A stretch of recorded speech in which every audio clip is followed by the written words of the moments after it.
looks pretty insane. Maybe. You're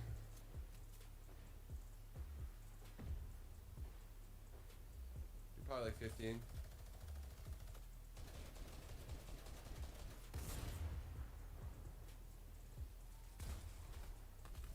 I don't think I'm below 10, but I feel like I might be in between 10 to 15, but who knows? Like I said, I don't know how to check.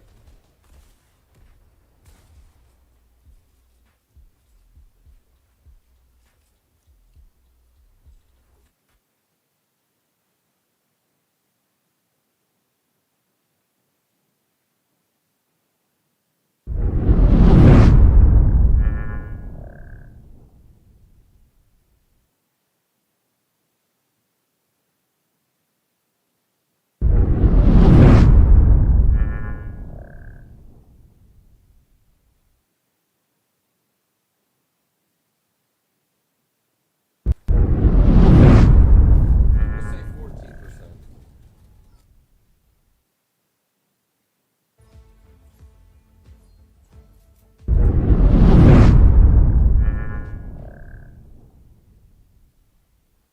Defaults? Yeah, we're good.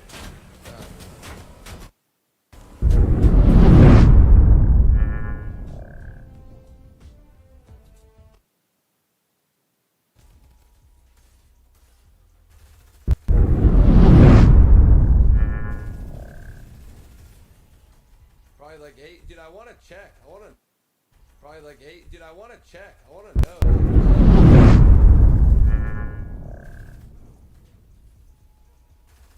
How do I check? Do I have to go to like a doctor to check, dude?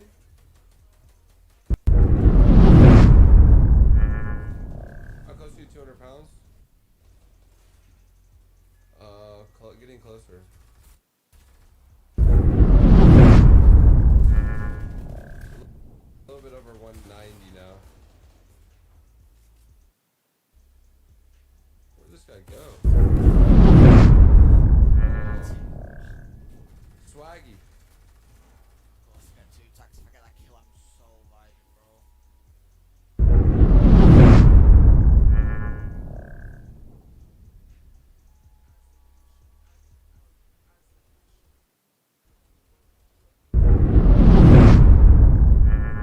No way, 190?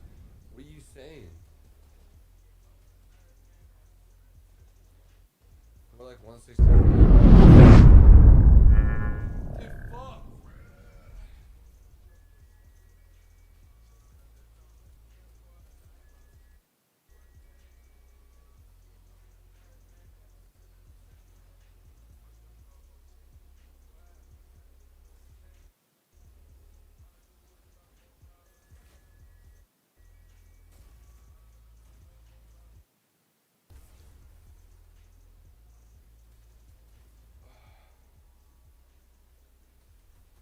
Turn this shit up.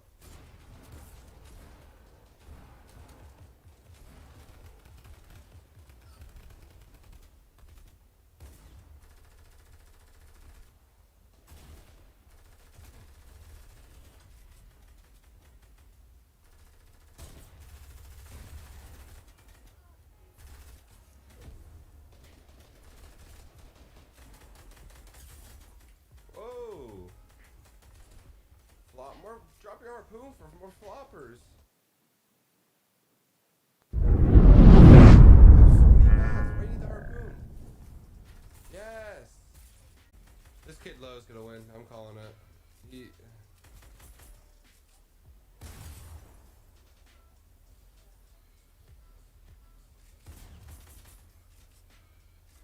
What do you guys think? Low or high ground's gonna win? I'm calling low. I don't know why. I have no reason to. I am. Oh, he's taking Storm. Oh, this isn't looking too good. Maybe he's fucked. Maybe he's got no mass. Yeah. No, I choked that. Fuck. That kid low ground, bro. I don't know. There's something about Fuck. him. He looked cracked. So good though. Let's go, Chad. Fuck, I choked to him. That kid low ground was nasty. I don't know who that was. That had to have been like. I feel like that could have been CRR again, dude. I'm just kidding. I don't know. That guy was nasty though. You can just tell. He fucking just one pumped that dude right in the face immediately. It's the same kid. Yeah, that kid's cracked. I don't know who that is. He's fucking fragging though. He's like 5 kills both those games he won. Low ground. Oh yeah, I gotta scale, dude. Alright. Can you guys see the scale? Alright. Let's go. Player trying to pop the mini. Two's putting the pedal to the metal. We do see Atlantis' magic going to go down. Two's going to take opportunities there. Is that player popping? The bandage bazooka, it seems like more shots going through. This player is not long for the game as the pressure just keeps coming up. Two's gets shot though, almost going down. And Cool as Carrot staying cool, but unfortunately falling early. Cool as Carrot, one of the rising new faces here coming out of the open qualifiers of that beginning kind of introductory week of the competitive FNCS solos. So we finally see him go down here in the agency to a veteran, Toos. Let's see if Toos has his counter duo in this game. We saw like in game 1 and Dillix and Nate were in the same game. Toos and Queasy are a duo that play with one another, both of which are qualified for this weekend. Such an interesting dynamic to be swapping from a team-based game mode to the first of solos that we've seen in so long. Right now we get to see all these guys kind of go toe-to-toe. Here it is. Ronnie's going to fall to Toos now. And things are looking hot here at the agency, Clay. They are indeed. We do see Noah Riley going down, not having the best of games, but hopefully able to turn it back around. As you see Toos dominating it. We're going to swap over to Sweaty Sands here. Let's stream Nate. This is battle. We've seen really good fights happen down here. Monko go down to that game number 1 there. We'll see what Nate's able to do. As you see, down already in this fight. Shields have not been popped. 119 effective HP. Wall almost getting taken there. Stair going to get taken over the top. Nice builds out to box him on up. Shots continue to go through. Running out of builds here. 27 and running out of HP as well. The side jump coming through, but Vatto going to take him down. Who wasn't able to build. And that's the stream Nate out of this game. Fadil, the champion slayer, now catches Nate, puts him in the resume, stomps him out right there with a little emote BM. And just while we're on the topic of Nate there, I do apologize. I meant to say Cavato. I did make a little mistake there, but regardless of what, Nate is now out of this run. That's one of his 10 games down here. Here's Artur. It's just Yoli going toe-to-toe. We're on the back half of the mountain, somewhere that we don't get to kind of tune in too much here. The most eastern part of the beach kind of front. These are players that play for Fish and Flopper kind of loadouts and routes. Arto looking for the little low ground peak here. What's he going to do is he's trying to get a little fake shot, and now suddenly the heights is his. He's gaining momentum here in the battle right now. He is, but he's running out of builds, and I assume the player down below is as well. Trying to drop on down, forcing him back into the box. He's got piece control here, but this player continuing to just drop away. Arthur really losing him here. As we see, Andillic's going to pick up elimination there onto Snuffles.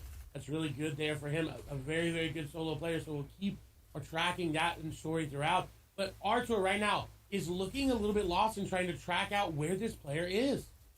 And the longer the fight goes on, the more ammunition he's going to waste here. Now it's do or die. He has to hit the shot. He actually chokes the pump because it wasn't fully loaded. And that's what happens in extended battles in Fortnite. Sometimes you forget to load up your weapons or get your rhythm down packed. And that's going to be the downfall of Artur there. Lashizo barely gets away with that one. I mean, he had 40 HP before the siphon confirmed. Ooh, and that is not a place you want to be. 40 HP. That it could have gone either way there, but able to take the victory in the fight. As we see Primsy here rotating out of Sweaty Sands. Loadout looking amazing. Only thing I'm concerned about here for him on this rotation and in his loadout is lack of AR ammo, especially with that burst. You're going to go through that so quickly, so he's going to either need to find an impact frag or some extra loot along the way, because he's not really going to be able to turn online there with only 60 bullets in the AR. Not only that, he's on the track of Fadil and other players that are around this Sweaty Sands area, so quite a dangerous kind of position to be in, rotating through these open fields, especially with players that have turned online, right? They're already in motion, scoring big points. Primsy here, 18, kind of, middling in the competition right now. Really off to a slow start. But it's going to be Krusty and Stride, 80J here. Hey, bro, what's up? Stride 80 doesn't have his backside covered, and he's Yeah, going to see, get what's clipped up? with a big headshot body shot right there. This is the power of the burst rifle. Doesn't need a lot of ammunition to kind of finish off, but Krusty's going to find a full elim now, and the point is his. Primsy has to find a way to turn this around, because it's looking like a fair 50-50, and talking about it, Krusty jumps in the box and loses. And he loses to an epic, he loses with an epic tac shotgun. There's no way he should have lost that, but missing his shot, something happened. Crimsy right in his face ended up taking him down, as we do see Quavato and Ledwick going down. That's a big name of the V being taken down there by Nas. And Crimsy, we talked about impact frag was needed. There he goes and gets one. There's his loadout now set. Actually considering dropping the RPG. We'll see what he ends up picking up there. He's got a lot of options. I think the rocket launcher is probably going to be there to stay if I had to guess, though. Here's a look at the lodge now. We're cutting across the field, getting past Salty. We're going southern now here towards where the safe zone is. It's Buzzbear and several others who are all camping out outside this mountain. This is kind of a rough situation to be in, this natural low terrain now, so he's going to move on up. Little does he know, there's a player up above. There it is. The sound cue is going to give away that positioning here. The aggression now to build out, though. He wants a piece of action right now. I wonder why. What is forcing the fight? It's probably the pump giving him the surge of confidence. He's going to get punished, Clay, for the shot, for the aggression. Punished, but not a lot. He did more damage than this player dealt to him. So he's still got the advantage in this fight. Yes, he doesn't have high ground. Yes, he's trying to pop this big shield, and he's waiting for these builds to build. But he's got the advantage. He is on top of this. He can pop this big shield if he wants to, or he can go for that aggressive push like we saw him do. Looks like he's going to continue to try to pop it. Now, maybe going back and forth with that attack. This player trying to jump in the box, going up and over. A very good maneuver there.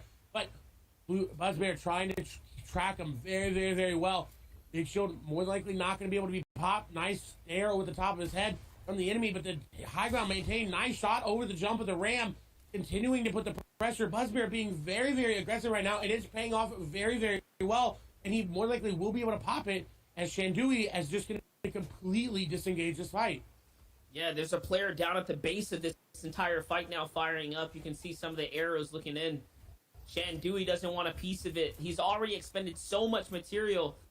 He's kind of in a situation where he needs to either finish the battle or get on out of here. Buzzbear turning things around, though. It's a 50-50, jumps into the box. He is going to find the full shot. No more shield left in the camera angle. The Buzzbear finds the edit that he needs. And now, all of a sudden, he's up one more elimination this game right now.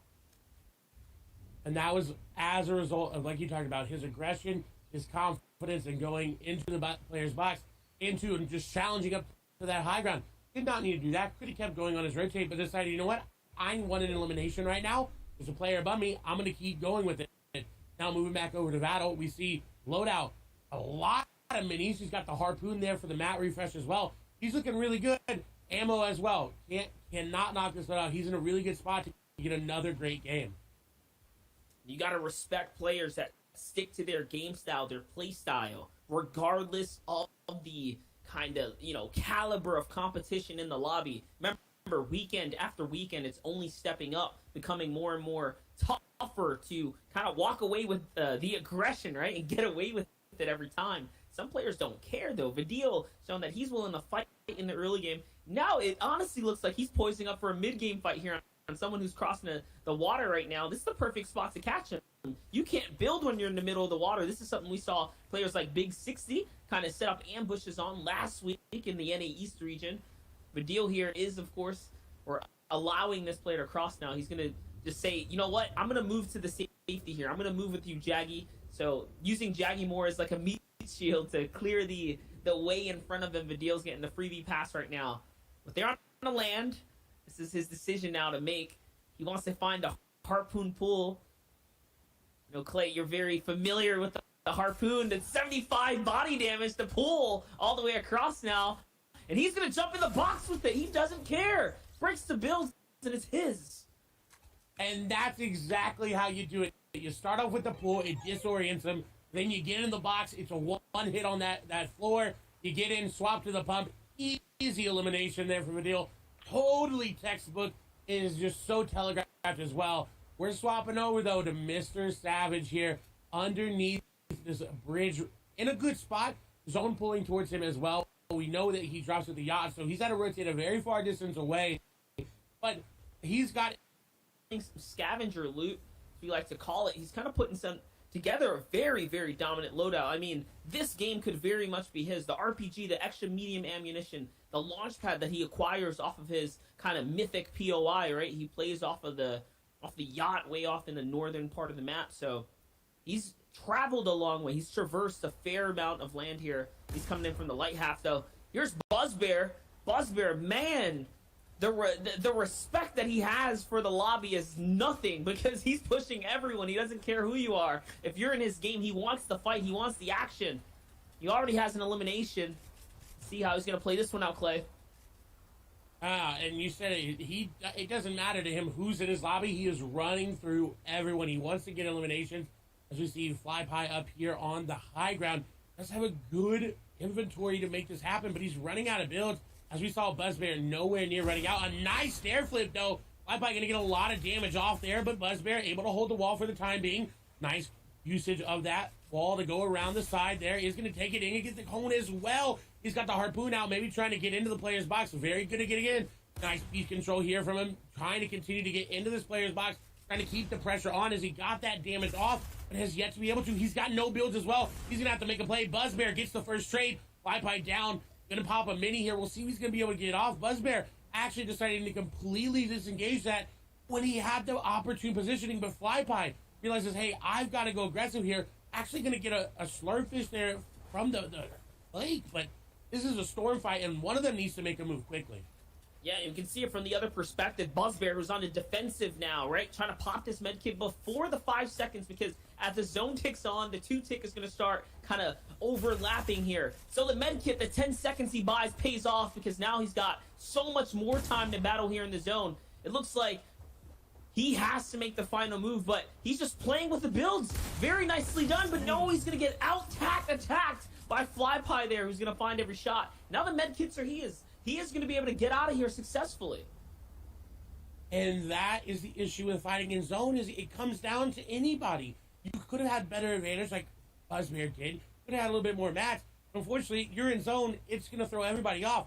As we're swapping over here to Mr. Savage, he is in a fight here with Get Linear. As you see, Epic Pump Shotgun, Harpoon, RPG in the inventory. Pretty standard right now. Trying to keep up the pressure. Savage did lose a lot of HP. The wall going to take it, but a pre-fire going to come through. Savage looking a little bit like Mucho there with that pre-fire. We'll see if he's going to be able to get out of this fight on top. And with that shot, I think he is. RPG shotgun shot going to come through. He's in the box. He's trying to SMG spray through.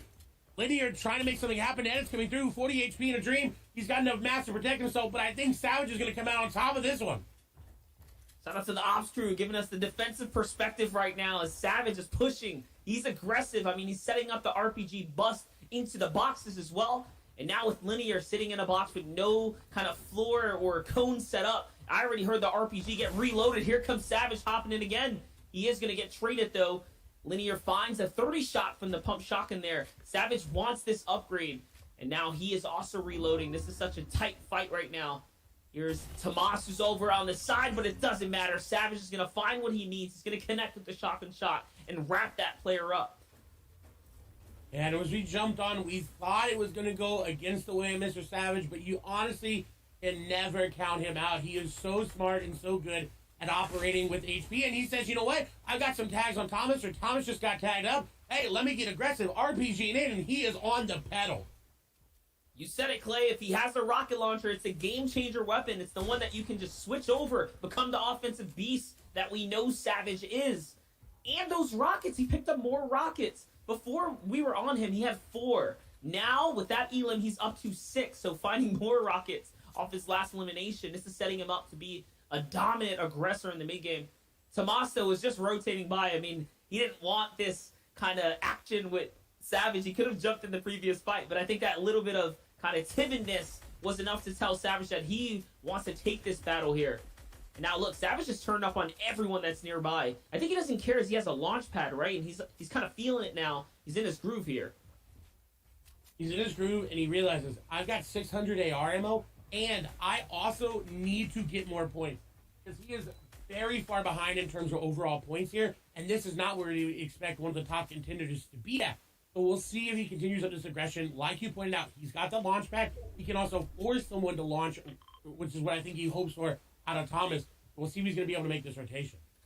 And let's talk about that. Remember, it's top 80 up for grabs here. This is week 2. They've already gone through week 1, the invitational / qualifying week. In week 2, only top 80 can push on. If you just look at what was required to make it that far and be up with the best of the best, you need eliminations like you just pointed to. You need placement points. So Savage is playing for high placement. You have to respect him for that. Remember, it's a 2 days. So he has to do good today. He has to do even better tomorrow so that he can get through without a sweat to make it to grand finals. And if anybody's going to be able to come back from that deficit of points early, it's going to be Mr. Savage. He's very, very consistent.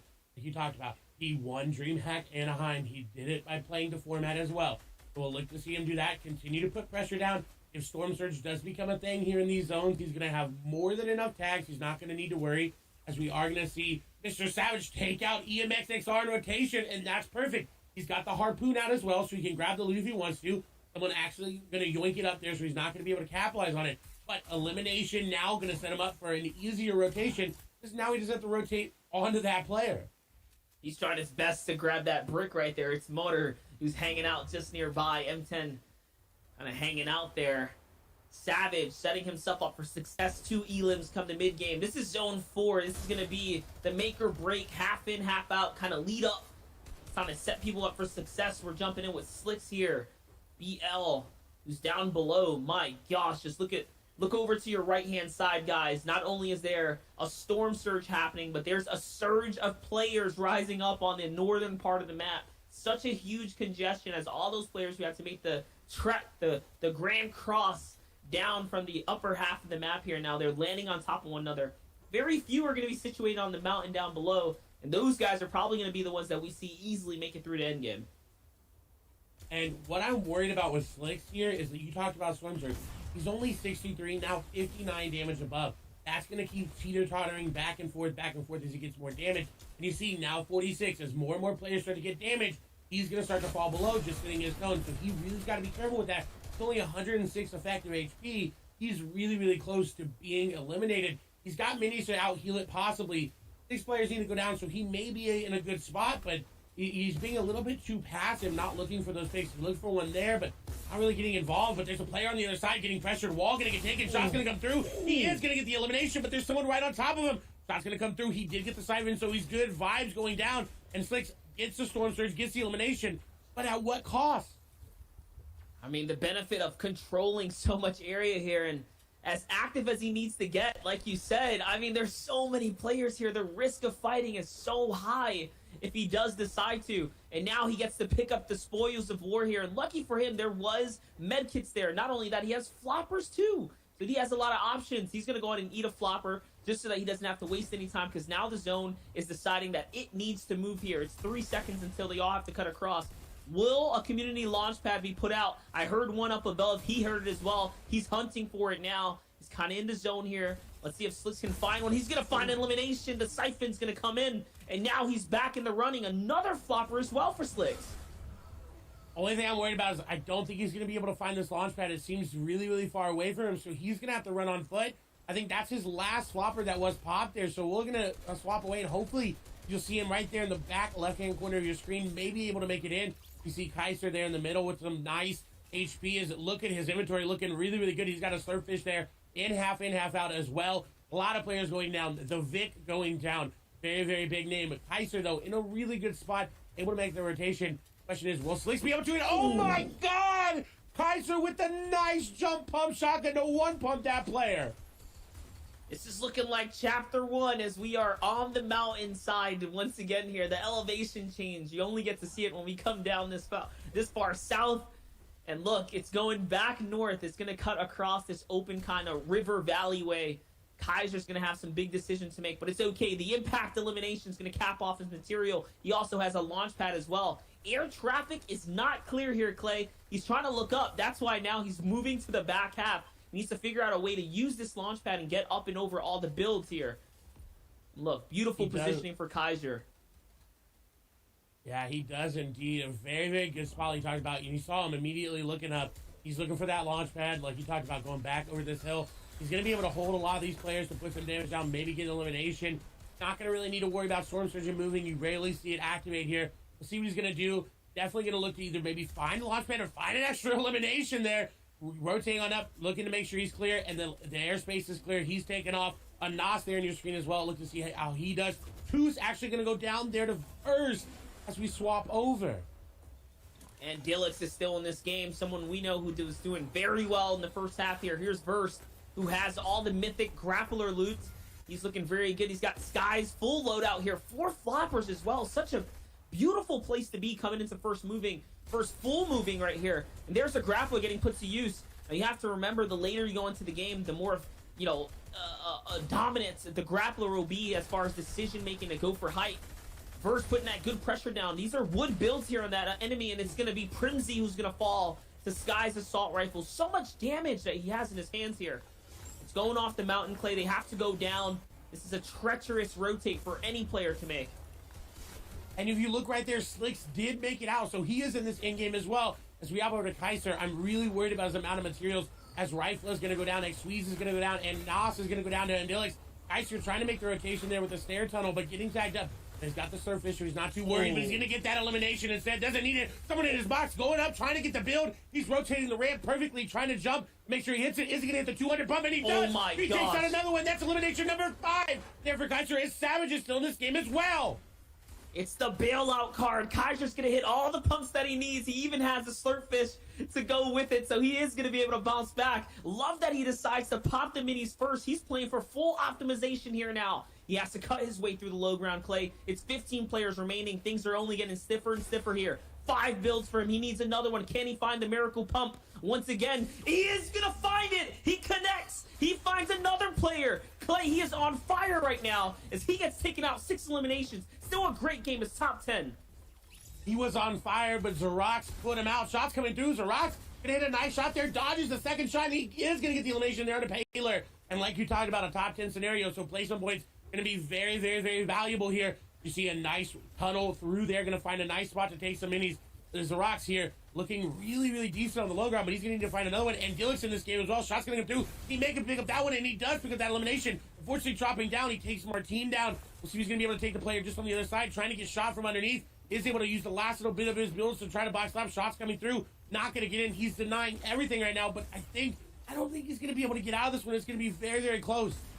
This is an exciting fight here. Xerox has a lot of decision to make. He's going to eat the rocket launcher as it comes in from up atop. It's Otab, and he is wiping up the lobby now, and Dreda falls. And it's Scrib. It's just a good old-fashioned 1v1 here. Lestream, Vato, who actually had his name there. It's the rocket pump combo. Can he find the last shot? He chokes every shot, and he gets taken out by Scrib. GG Clay. That was a phenomenal endgame. Wow, what a phenomenal end game as well. We saw so many awesome players there. We saw Savage. We saw Kaiser absolutely run through everybody. And then we saw Pato pick up the victory royale there. Just insane, insane game. I love to see it. The next set of games are incredible, of course, guys. Let's take a moment and kind of recall big moments in that game. Obviously, the first one I want to talk about is the victory royale there. The Vato, unfortunately, with the shots, you hate to see it. The second thing is, of course, Kaiser there. Why do you guys, break down why that kind of didn't go Vato's way? Because I feel like he was set up in a really well position, and he had zone and everything. It's just, he just didn't line up the shots, Monster. Yeah, we saw it. I mean, he was overly confident. He hit the rocket launcher coming down. The mistake was the tracking in those final moments. You got to think about it. Pressure's kind of high. The moment that he hit the rocket launcher, follow up with the pump, and then kind of missed there, that's where things fell apart. Scrib, I mean, we see it. Attack. It's just good, right? It's just good. That's right. We'll take a look at the current standings to see how things are going for the players. Pen Yachi, 114 points. 12 eliminations and the 2 victory royales. We saw that, so we didn't get to see game 1 due to technical difficulties, but we saw that next game where he picked up the victory royale. He is leading the pack right now. But look, Clay, 5th place, Benji Fishing, he's still here. Micho right behind him, and Mongrel there in 7th. Titans of the Fortnite comp scene. Yeah, I want to say, look at that. MMB right there, 5th, 6th, and 7th. Looking really, really good. You said it, Titans from trios all the way in here to solos. Looking really, really good. You see a lot of big names on this list as well. 4ZR, Fremok, Pashoki, Stormy Right, Bad Sniper. So many awesome players, so many well-known players performing well today. And I mean, I see a Red Rush up there, right? We see Frey, we see Fremont. This is turning out to be a crazy competition. I mean, and even just in the first couple games we covered, we saw a lot of him. We got to see how he built up his dominance. There's so many other games kind of overlapping all at the same time. Here's your top 30 page. We saw Kaizen out there just for a little bit, ever so briefly. And I mean, Sazna was also in that last end game we just casted. There's Vidil too, landing Sweaty Sands, finding a ton of eliminations on this page. He has 11 compared to everyone else. He's on a rampage right now. This is what we want to see, right? Especially in day number 1, because don't forget, we're playing 10 games today and 10 games tomorrow. It'll be cumulative scores that push people into top 80. So a lot of these guys, they want to cushion as many of their stats as they possibly can.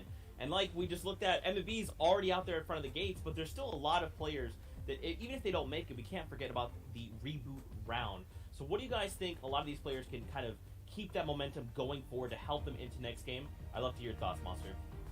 I could just say playstyles is showing their kind of stride here. That page 3 was a very interesting one. Bako had a victory royale, staying true to his placement, his genius in the game. And then a player like Vidil, who's popping off, finding frags. He's holding his weight just by, slaying in the early game and the middle game, because we followed that story, right, Clay? He was popping off. He didn't really care.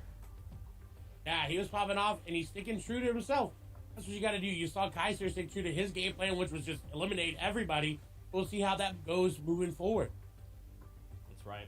Now, of course, guys, what we're going to do is we are getting ready to set up for the next game. Due to the technical difficulties, what we like to do is kind of set up why the standings look the way they do. And we're actually going to take it back about a game or so and look at one of the earlier games and kind of see how things develop and why the standings look the way that they do. So we are preparing to hop into that game in just a moment.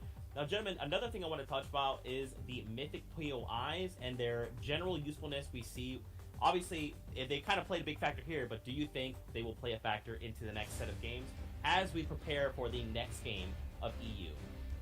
I mean, I'll take it from there, Zeke. These POIs do tend to say a lot about the lobbies as we're jumping in, so we don't get to see the early kind of dynamic that happens at the agencies, the Mythic POIs, but I mean, we know how much of a factor they already play, the grappler being the most dominant or prominent outside of the drum gun as well. These are weapons that are kind of loadout shifters, but more importantly, it's not the loadout that makes the player, it's the player that makes the game, right? So here, you have Stormy Right, Gyanza, Raija, Hey, all OMG these Killer, what's up? big names we saw in the leaderboards. Like we said, we're closing that gap. We're trying to catch up the storyline here so we can see how players are getting to where they are. These are the journeys of the players that these weekends are all about, kind of capturing everything. It is indeed, as we see Rihas using that harpoon very effectively, breaking the bills to try to get that shot off. And it wouldn't be EU if there wasn't some storm fights happening. Stormy Right, of course, going to be in the zone, as Rihas is being very, very, very sneaky with his movement. As you see the placement points that everyone is fighting for. Shots coming through. Rihas going to go down very low, 39 HP, and going to continue to take down 36, 37. Vinny's going to be 5. Ginza, this is a three-way fight. Stormy Right going to get the elimination there on the Ginza, and now Rihas has to make a play to try to get the elimination. Stormy Right's gonna get taken out there. So now we know why he wasn't at the tippity top. He was just shy on that second page. It's because you fall short in these games and it can be a momentum shifter. It can all of a sudden find you trailing behind. But lucky for all of our competitors this weekend, you have 2 days of competition. This is something new that Fortnite's kind of iterated into the FNCS solos. One that I'm excited to hopefully see kind of carry out as the future competitions happen. Here's Luca, though. 50 players up Frenzy Farm. We have a northern zone. So much to kind of absorb and catch up on, but we already know when the zone cuts this far across, the players tend to stack up on top of one another as well in good fashion, as Luca stacks his drum gun on top of Mitch and takes him out the game. Oh my God. Can you find the backup one, Clay? That drum gun. I don't believe he is, as the pressure is going to actually calm down there from case like Zuka has Drum that gun is mythic too drum OP, gun, like man. Zeke was talking about, going to be playing a It's big too OP. factor in these fights. You see case like being aggressive with his positioning, but not too aggressive. He's in his own boxes. He's not making anything too crazy. He is trying to get the wall, trying to get any of that extra loot that he can. You see, just kind of prioritizing that and then quickly dipping on out. And I think that's all he really wants. And now he's going to be on his merry way. Yeah, Light just realizes, you know what? If I can't catch the drum gun player off guard, I might as well back up. He lost the advantage in that position. In a good 1v1, a good fair fight, someone with a mythic drum gun kind of has the edge on you already, so you have to be careful. Here's a look at Get Pre-Fired Kid, someone that we did get to follow a lot of before. This is Mitro under his newfound alias. We'll see if he changes his Twitter name to go with it. But regardless of what, he's in a tough situation. Just from the gameplay that I've Mitro reviewed changed of his him, name. kind of Damn. over the time, he Get finds himself in Pre-Fired this Kid. situation quite often. I think Mitro was Light nice. ammunition is what I'm referring to. Just take a look down there. He only has 69 total ammo. Remember, that includes the 30 in the magazine. So Clay, he can't put pressure. He really can't, how can I say this, put Sky's assault rifle to full use with only 30 extra bullets. Not much to reload ammo. with. Yeah, there's no maximization of that item in his inventory. He can't get it to its full potential like you're talking about. Because there's only 69 bullets. I want to He's watch gonna have to get a Benji frag. He's got Mongrel, the grappler to get in there Savage, quickly as he moves all over these to players Robin, fight. who in turn has a massive amount Different of feel ammo. when you He know the doesn't have as many players, you know. builds, though. But he is set up relatively center zone, so he's in a good spot to pull next couple of zones here. You see, he does. Yeah, have you can't advantage swing in his inventory pickaxes. as well, so That's could take some not zones if allowed. He has to on rotation. But Maybe in a it's really high good spot, chili. He actually can Chi- see Mitro wait, from where wait, he's standing, what's and you see Tohai Chili in chi- the back there. Wonder how he's doing today. A very consistent player Swinging as well. pickaxes is not We'll see if allowed. Droban can capitalize Even on his emoting is consistency. banned. Yeah, and I think So- Droven's also sitting on a spare C4 here in the bot, so he's got a little bit of option. I do like what he's doing, though. He's, even in this solo game, has got so much comfort, so much space, right? Using the trees as something to kind of build around and making and expanding his box. So, not the zone pulls. He was sort of center. He's going to basically get this next fourth zone. One kind of tip I want to give to pro players out there and competitors, if you're looking to kind of grind it out, when you get in that fourth zone, you'll notice that most pros Fat do rat, not move. That Alex. is the lull of Fortnite. What? They kind of hang out, and everyone gambles for the 50-50. As we see Alex here cutting across the field right now, trying to get a free rotation. But Droban's not going to make it free at all. He's going to tag him once or twice. Wonder right if there. he's controller. And that is a strength How of am I? this- I'm good. How are you, OMG? He's Long so time. good at just getting those couple of little things and then being done. You can't full spray with it like we see people try to do. I think that's Wait, what Droban is. why does doing it show very, that very he has well two here. bandage He's guns? going to get tagged up a little bit as he's trying to Oh, expand it's his actually box a one little bit. taking He's two looking for slots. that extra little bit of mass Okay. back here. But just looking to try to maximize any sort of. I saw him movement. swinging He's pickaxe, I was trying to that hide it. player gets a 66 tag, and you know he's going in. You Was know he? he's trying to get into that box. Not That's allowed gonna to be be that honest, player he makes can a get bad banned. and that's gonna He's only hitting eliminate them. headshots. That's going to be Janice going down. That too is not even scoping Janice, him. He's someone just who shooting and lands hitting headshots. Off in the north part. crazy. If anything, you think he'd fall to Savage or some kind of early engagement outside of the stacks, but no, he is going to fall to Droban here right now. So unfortunate for him to try to get on the run there. And I mean, Droban was so aggressive, he ran outside of the safe zone just to go back and kind of pick it up. Here's Moki, here's Cammy, here's Amplify. So many players now finding their way to the safety, and they're all in Droban's territory. Droban, with that impact elimination there, is kind of going to cap him off. He's got 300 medium bullets now. Yes, this is the time to get aggressive. He has the advantage on the lobby play. I might He play has it. tomorrow, bro. Look, he finds someone Today I'm else. pretty tired, so I don't think I'll And play. he's just going to do what everyone should be doing. You should be pressuring tomorrow people night that are mostly. getting pressured. It's very I'll be easy streaming to do. GTA Droban, tomorrow let's just see it. afternoon, He and gets a couple night tags you can there play on Fortnite. onto whoever he ended up eliminating. Couldn't really see the name, but that was it. Very, very textbook gameplay. As we're swapping over to iDrop here, he's got a good spot in zone. I don't know if he's exactly all the way in zone, but he's got a player underneath. I should go over to the player down below him. I was just going to say, man, we talk about piece control. It looked like we're looking at just map controlled. Droban really changed things up, but we're jumping to Kiko. Kiko's got some problems of his own as he has got quite the rotation to make here. I mean, loadout not the craziest. Obviously, he does need to heal as well, so a siphon, an elimination here to get a heal would be so huge. Fortnite Look at the number of competitive players, man. does have a Damn. little bit of different settings than your normal pub game, right? So one of those changes in competitive is just finding elims that will give you Kiko. heals. So can he find iDrop? iDrop's actually going to cross out. He hits the early launch pad before the zone even forces him. That's quite interesting, actually. Not bad. He didn't get Yes, shot indeed, much. But look at his match. He got He's shot gonna once, have to that's make it. something happen here. Monster, he's going in. Shots Ooh. to be through. 100 tag there with the shotgun and the follow-up. That guy was Airwalk probably using his going phone. Down, not actually Skullery, as we've come to find out. Hey, That man, was we know sad. these players mix up the names, but well played iDrop, showing that he can make the big plays. Oh, he got the drop. Solos now, and oh my Yeah. gosh, gets rewarded not only with the elim, but the extra launch pad from the drop that's going to land right on top of him. That's Oh, probably why every he drop decided has a to launch push pad that. now. Yeah. Only a replay can kind of give us the extra details that we might have missed there. I saw Kinzel fall, though. And I am happy to still see players like Tohaj and Alpha still in the game right now. These are veterans to the Fortnite comp scene. Alpha's got to do an eye drop here. He's got to find a big elim. He's got to make a move now. He needs heals. He needs so much. Dwindling on resources as well. He's got a great tack. Let's see, Clay. He finds this player off Oh my guard. God, It's he Luis killed who that lets guy his with a guard down, great and now act. Alpha is back in the game. He's got a launch pad. He's got 6 minis. Other than his match, he's in a great shape to win this game. A lot of options, but he has to stay alive first. iDrop's going to go into the zone and start eating the gas now, just trying to stay alive here. It is going to be a clever play, though, as it keeps him alive for just enough seconds to stay in the running here. Early short pad, though, to cross all the way here now. And he's just floating. He wants to get as deep into the zone as possible. I know he Sitting got above shit enemy on, to be builds, honest. hovering here. He Beautiful had edits. gold He doesn't loot. choke, not a single one there. Doesn't miss a beat. And now he's in the running here. He's in the game. He's going to need this elim, though.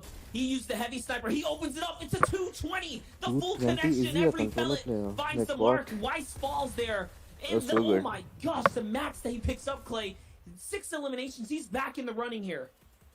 He's iDrop back in is the running, insane, indeed. man. That's the second time he's done that this game. You see Scully up above, low HP. We'll see what iDrop's going to be able to do. 80 builds remaining, and a lot of them were on that metal. He does have max wood, essentially, as he's getting sprayed out from underneath. He's to keep moving out of this box. He is in zone for the time being.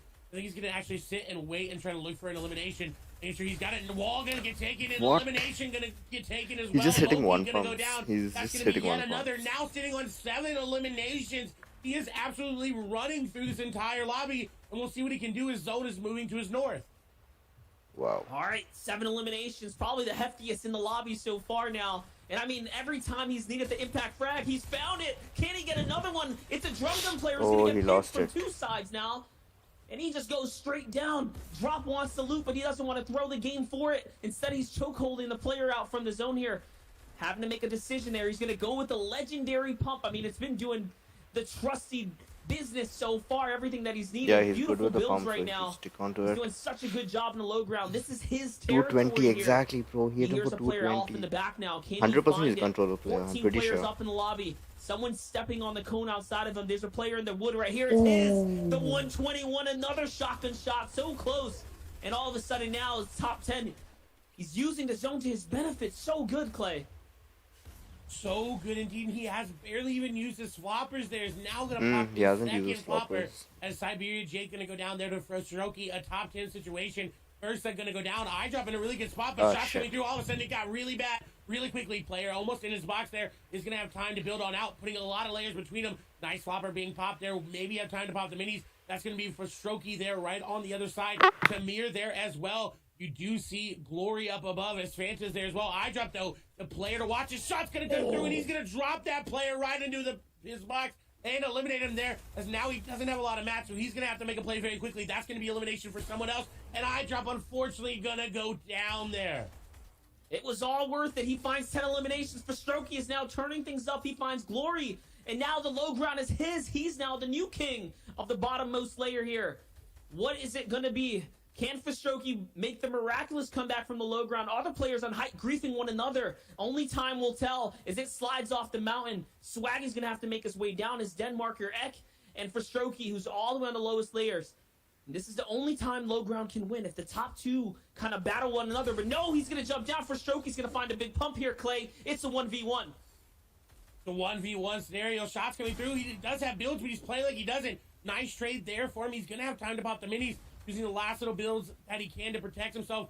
Oh, he's got to be careful. This player could hop any other way. He's going to have to try to... Actually, he's going for a med. 9 kills, I know. haven't seen this one Sad in a he while, died. but Was this playing is really gonna well. buy him some time unless that player looks down. This will give him that extra 10 seconds here. We'll see if he's going to be able to get it. And he does. Shots coming through the player, dropping down. That med kit may have been clutch. He needs to connect on this next shot. I think he's going to. 57, and he does. He takes down Swaggy as well. What a clutch med kit there from Vashoki.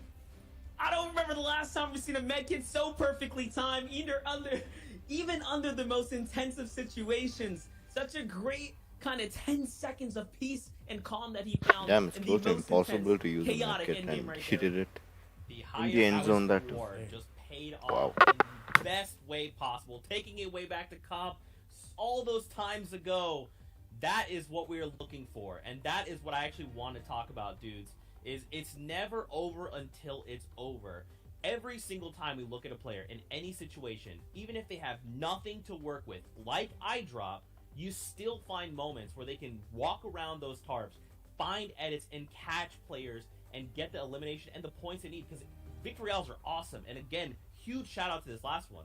But that's not the end of the story, because there's other players around there that are still racking up points and eliminations that's going to help propel them up the leaderboards. I mean, just even a 10 elimination game for iDrop, that's like a win in its own, right? You're talking boatloads of points, and he finished top 5, only falling to Strokey, who honestly played that masterfully. He played it so well. He did. I was concerned about the med kit. You see a lot of people mess the timing up there, but he knew it. He had it down. It almost seemed like it was playing just a little bit there. And I like that too, right? Because it was, let's be honest, it was extremely high risk, high reward. That should not have worked. Mm-hmm. But he made it work. And what I love is that in that 10 seconds, you can kind of see where his mind was running. And the moment he pops the medkit at the perfect time, he's like, okay, I literally have 10 seconds to step back and breathe and just line up what I need to do. I just need to beat this other guy. That's it. It's a 1v1. Mm-hmm. That's what I need to make happen. And Monster... Let's see what others are doing. Is anybody Yeah, streaming? he I managed don't to think pull it anybody's all out. streaming. I mean, They're just it was playing, I perfectly guess. calculated. I think when he saw the opponent up top build those extra tarps out, it kind of gave him the breathing room, the cover that he needed. It was a risky play. Regardless of what, he walks away victorious. TP A is also low viewing. ground victory is very, very unlikely, especially in the highest levels of competition. So that is what makes Strokey's victory Watch that much party. more Yeah, impressive everybody here is today. watching. You love to Nobody's see actually play. playing. What should we be looking Nobody for in playing this is game? 'Cause actually right now, streaming. we're Like finding Benji out Fishy is not it could streaming. be anybody's game. Savage is right? not There's streaming. still slayers out there that are going to rack Mongral up is not eliminations streaming. and points, regardless of who's getting victory royales. I just think we're going to see more awesome and creative plays like that. That is not something... What's Tifu doing? He's still watching, I guess. Is he? Yeah, he is. He is.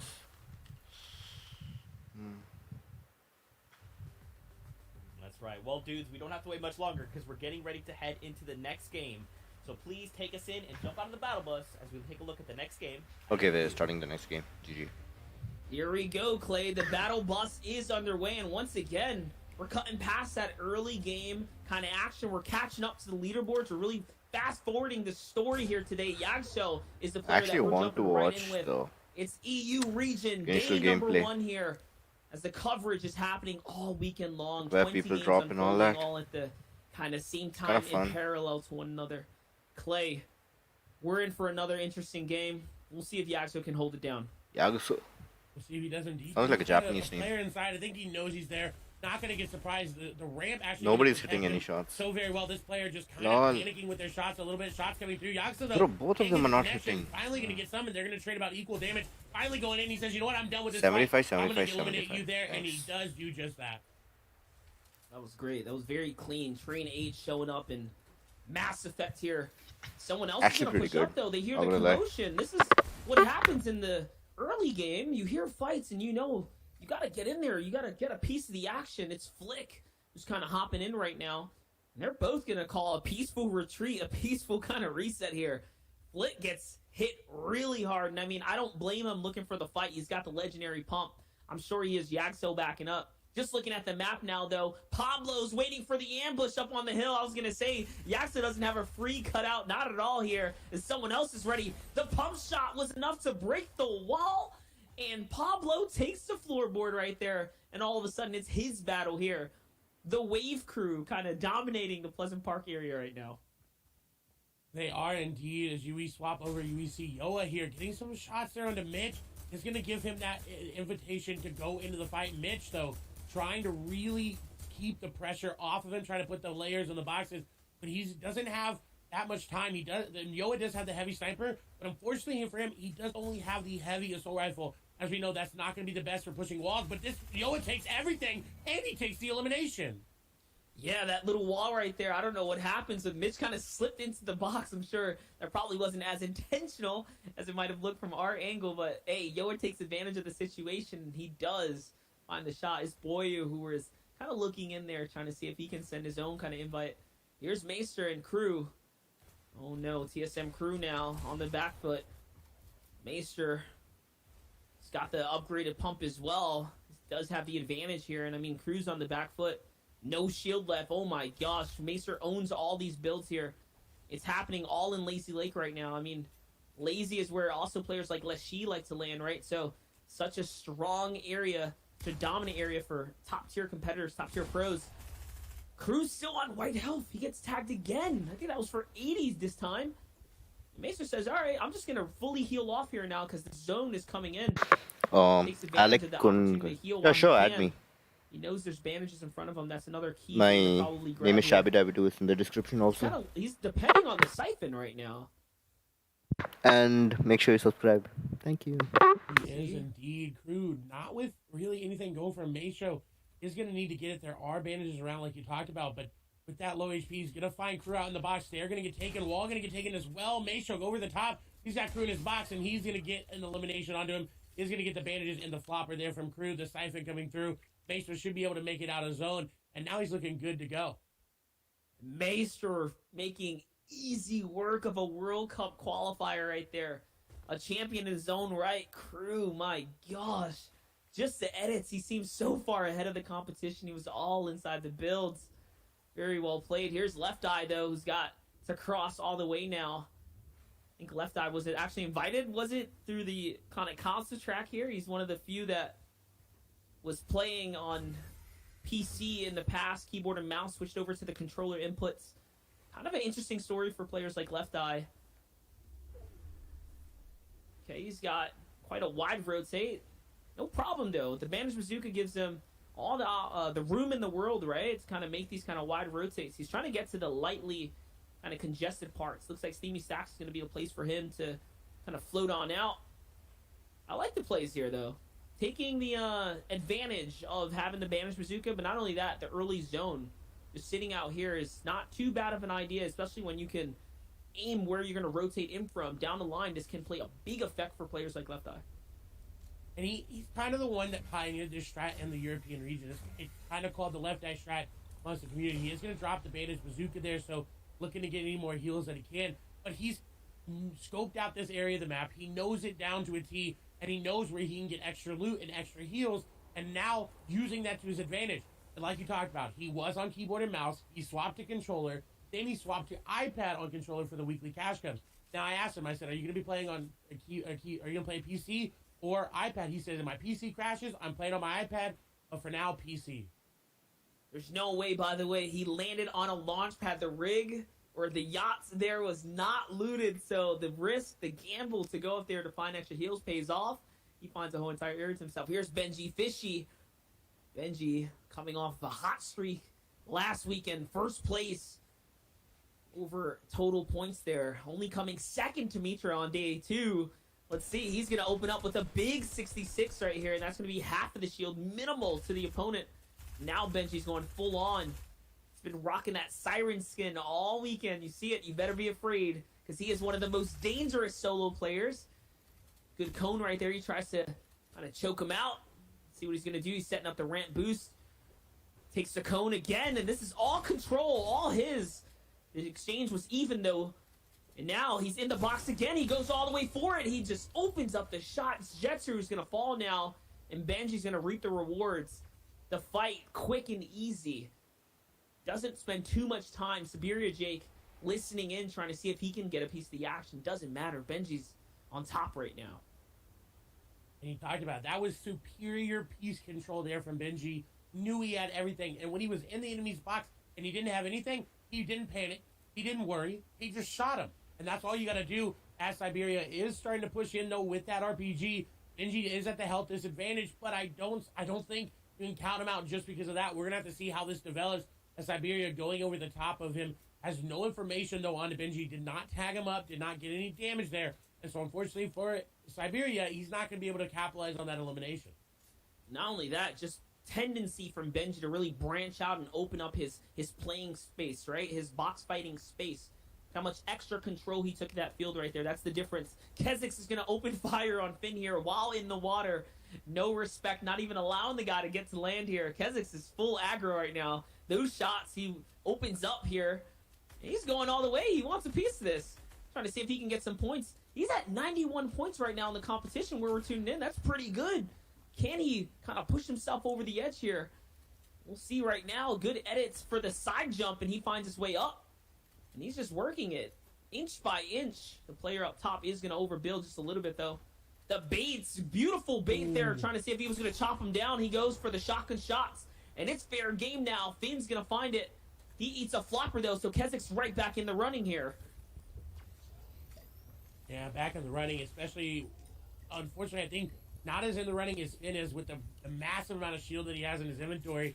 Finn back up to 179 effective HP. I think Kezix has him as just as much as well. We'll see how the fight ends up going from here, because this has kind of been a back and forth. One takes shot, one takes the lead. The other one gets shot, other one takes the lead. It's back and forth, back and forth. Finn looking to get that heavy sniper action going and get into the box, and I think he is. Shot's going to do the snare, though. Going to protect Kezix from the backside. Shot's going to do snare going down. Kezix losing a lot of HP, but I think Finn has lost more, and we'll see the edit coming through, and Kezix going to take him down.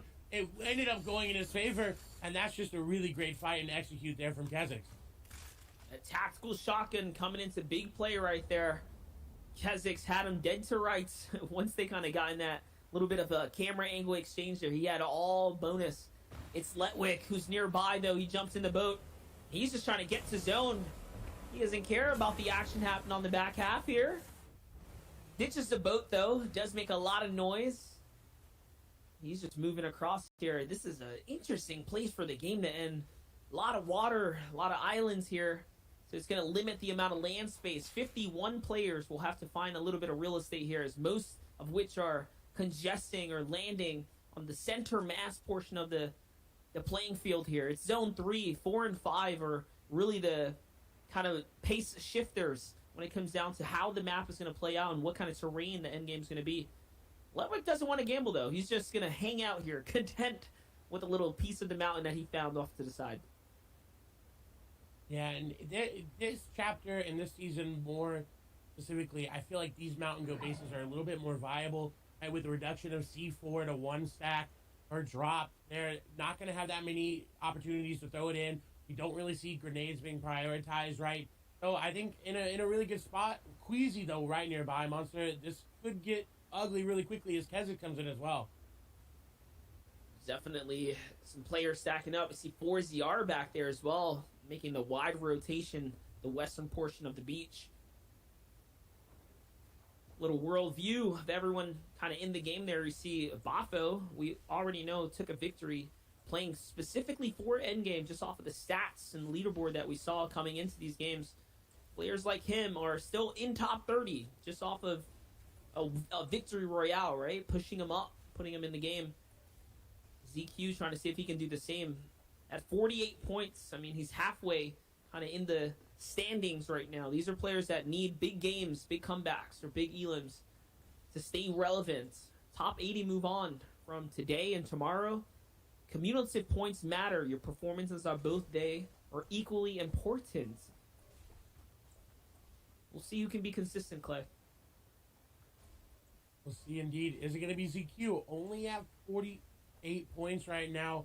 We will see exactly how it ends up turning out here for him if he's able to make it back towards the top of the leaderboard. 48, not bad, but not where he wants to be. He wants to be more towards that upper echelon, looking at about 80, 90, 70 points here. So one good game to turn it around. This could be the game. Never know, just the way Fortnite goes. We'll see here. And he's got to expend a lot of material. He doesn't even want to risk the odds of just jumping across for free. He's got some spare wood, though, so he's going to burn that first and give him just a little more comfortability, a little more room to get closer to the safe zone. Someone jumps in the box, and it was the indicator, the cue, the sound cue. That player was actually heavy sniped. And out he goes. ZQ's going to catch Fex there. It's not going to be for nothing. He's going to get a pump shotgun out of it. I'm not sure who landed the shot, but it was enough to put ZQ in a great position now to find zone for free. We talk about needing points. That is just a gift in its own to land in his lap. Here's Robobs and Light, Gyanza, and so many others here. Now, these players are in the safe zone. They don't have to worry about anything other than staying alive right now. And players like Robobs, he has a problem on his hands. He doesn't have material. He doesn't have shield. Can he find some shield? He's going to make the edit. He's going to hit the cone as well. Beautifully done with all odds against him. He finds Gionza, who was max HP, by the way. Beautiful cone, beautiful patience. The vision, the information, and now he's back. I want to point out, Alpha last game did almost exactly the same thing. He found an elimination when he needed it most. So the Train Hard squad representing here today in solos. We'll see how it continues there for him. You see Aces rotating on through here as we're back over to Linear is fun. 41 points here for them. Just got a free rotate because of Aces. And now looking to try to capitalize on it. They do need to get some mats. They need to get that impact frag. Here as you see tags being thrown their way. Not going to actually get tagged up. Is going to get what is... Oh, wait, what? high Benji? ground-ish for now, Shit, really I was just AFK. I focusing on didn't getting see this it. backside elimination. Linear is fun. He doesn't have medium bullets. Yeah, so sure. even with 100% height, he controller. can't hold it very effectively Obviously. for long at the very least. But 20 seconds. He's got 20 seconds to figure out where the next zone is going to split it. And it doesn't matter. He finds access so beautifully done. He really needed that. And my gosh, he gets rewarded with the ammo he needs and a launch pad, which in this zone, in this endgame, is going to be so crucial to success right now. What a great, great play by him to bounce him back into the game. These impact frags we are finding are so good, so crucial. So I dropped do it last game. Now we're seeing more players pull it off this game. Here's Noka, though, in a cone right now, barely in the zone. He doesn't have to build too much. All he has to do is cross over to that opponent. You see Chapix find an Elim there. Noka. Chapix crew, we're in the same lobby here. 6 at World Cup. Let's see, though. Here's Noka. He's just gathering information right now. Oh, no. He's setting up the ambush. Yeah, trying to get Imagine a shots Bailey in skin and just out, starts like you're walking, you know. gathering information to set up that ambush. Very, very smart play here by Noko. We'll see if he's going to be able to shot. Ooh, could have came through if he was a little bit quicker with the edit. But good on him to not get aggressive as the RPG coming through. Players right on top of him. Getting aggressive. What? He's got a front row seat to the action. All of a sudden now he's decided to be in the action as Noko. I think going to be able to get into the box and get the elimination. And he does. Was it Eric? Going to go down. The information gathering pays off. Looking very good He was right very there. patient. Now all of a sudden One of the he main finds things in more Fortnite is material, being very more patient. material than And I'm not. ever I just to push cross people. over. Half and half out, little bit of height. Look at the layer change right now. He saw how many bases were freshly built this high up. He goes down. He kind of skates on under them and moves up again. Finds himself a nice little piece of the map there. I see Stompy still in this game. 4ZR still in this game. 4ZR doing great in the competition right now. A good day one. Ooh, Even better headshot. now that he finds RHO Is that the there. mythic scar? And he's going for the loot. He doesn't have the builds. He needs Oh no, this. he would have had a grappler Oh, then. snap. Clay, he Makes sees sense. the kind of shots coming in here. He knows there's another opponent here. He's going to catch him off guard. You added me. The tack Nice. attack, the legendary shotgun. Finds the 2 shots he needs. This player had Sky's loot. Now the I would grappler's appreciate all his. it if you He's could subscribe hunting. also. There it is. He found the mythic It'll mean a assault lot, you rifle. know. I knew It'll he help a would. lot. No way you're Thanks. going to leave that behind. Not after kind of securing Greasy. all the loot now. 4ZR is in this game. He's got the ingredients to make it White through the Charity endgame. Stompy. Okay, Can he I put it know all that together? Can he guy. cook what he's got here and make a name here? Get a victory. Wait, which place is this? This is close to. Hopefully that doesn't get Where is spoiled there by this? Maestro, though. As you see, holding a really good angle. 4ZR actually going to walk up into him. We'll see. Maestro's going to capitalize. He's been sitting. He's been waiting. He set up this ambush here. As 4ZR just going to Oh, he does have the That's gonna grappler. save him for now, but This the is the shot's mythic gonna card come then. through. Everyone knows he got the grappler. He's on the backside of zone, so he is going to get focused the most. Whenever He a does person have hears a small shields to heal grappler, up. like He's got they blockers, just so he's not start afraid to shooting take at that damage person. there with Oof. the zone, but Oh unfortunately my he's just going to get God. sprayed by everyone. That's the sad part That's about the way grappler. lobby Like was people lined hear it up and they just. Refs jumps in. No, He saw the just grappler. attack. He wants it.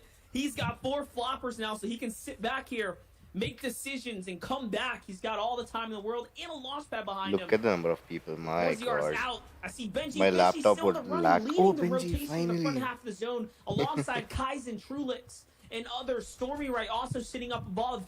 This is where Benji shines. He knows how to rotate in these end games.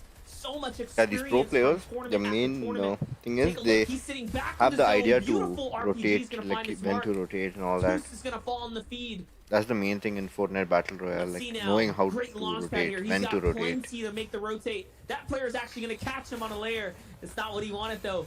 And take a look. He does this all the time. He gets ahead of the pack, 2 ramp rotates, conserving material. Even this late in the game, optimizing his builds. Ooh, Great RPG easy. looking back now. 2 players focus height. It's going to be enough He just for floated. him to Look at take him height floating. now. And it's his. The high ground is his. His character is not even moving. And this is where Benji operates so effectively on high ground with an RPG with AR. It doesn't even matter. As long as Benji's on the high ground, he is looking good. But it was he has the high careful of ground. Janus coming in from back of zone. Unfortunately, going to get eliminated there. Left eye back of zone as well. Has to be careful from the flopper plays. And that's why he's not playing that far forward in the zone. Playing right on the edge of zone. Moving with it, making sure that nobody gets ahead of him. If Benji Now plays this dropping smart, down, he can that easily could be an win issue, this. But he's doing it very well. He has the Left eye, ammo, wall he gonna has- get taken. Left eye gonna smartly drop down and edit down. He has the rocket, Good he has builds the here from shield. Benji just to get him back up. His He doesn't zone's have a gonna pull back flopper, though. Just a little bit towards him. He's gonna get some If it's a time heal off, here he's gonna to lose. just spray down all the lobby. Little plays like that, controlling, fighting players off, fending off his high ground, and pushing players back. He's setting himself up for the victory right now, Clay. This is his game. He can just walk his way to a victory royale. All he needs is a couple more elims. That shot's going to be enough. He takes out Virox now, and all of a sudden, he still has enough materials. He's doing it again, making sure he pressures players that can give him a run for his height. And now looking to pressure everybody down below. That's smart. And That's very everybody smart. getting eliminated down below there. Benji, 3 eliminations, 10 builds remaining. Left eye in it. Let's see if Left Eye's going to be able to clutch it up, or will it go over to Benji? The shots continue to come through. Benji is running out of mats, though, so Left Eye may have the advantage here. Benji does have the effective HP advantage here. Shots continue to rain fire from above. He does not have any RPGs, though. He has to be careful about that. It also is going through this house. Left Eye going to skirt just the edge of it here. Benji continuing to pressure. He's more likely going to drop down here, and he is 132 Ooh, to the nice head, shot. and that should be the shot that secures victory, Benji this victory royale, and we'll see if he's going to be able to as shots continue to come through. Being He's so dropping it in, aggressive. the box shots go Ooh. through, and he follows up with the AR. That was the last guy? GG, well played. Benji takes home a 4 elimination Damn. victory royale. Benji Good won. job. Beautiful layer control, jumping down, forcing players off this So height. none of them are Really a streaming, man. textbook They've been so way much fun to watch secure them stream. victory without taking too much Benji will risk. be screaming See, right that now. was a great, clean end game right there. Such a clean end game. Fishy showing us why he is the one leading the pack right now, making a claim for that #1 spot, and took #1 last week. I'm pretty sure I'm gonna I look will like talk this about after control, quarantine. Because Benji Fishy controlled the flow of Pretty that sure. game. You know, a lot of times I'm eating we so see much, players so after the try having lockdown, this free flow, this is how I'll be. especially My in hair, fourth circle and on, my where they're beard, able to and my change look. players, dive up, dive down whenever they need to. Benji, though, takes high ground. This and was how. dictates This the is how pace I of was. everyone Then I else. turned How into this is that guy, possible? Monster at and Monster now I'm Monster. turning into this guy. So Yeah, you saw it Ugh. starting with players like Left Eye. What's He, happening? Instead of giving all the attention to everyone down below, he got a couple elims, rightfully so with that height, but then jumps down 1 layer, pressures them back, says, hey, I'm height, this is my territory, back up or like get taken out basically. And he does that just piece by piece. And that's how he's able to take control of the height. That's right. Now we are going to go to a break, Fortnite fan. When we return, we'll have the last few games out of EU. Stay tuned. You won't want to miss any of the action.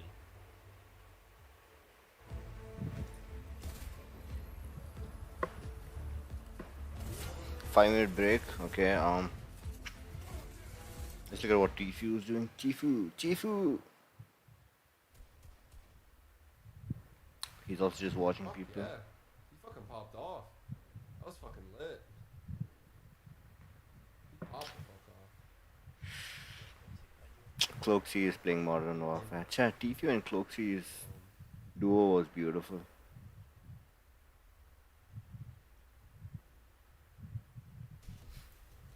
Who else is playing? What the Fortnite. fuck? What the fuck? Holy shit. At least he got zone. GG, man. Viewing party. Oh my god. Holy shit. I've never seen how Punisher looks. Wait, let me see.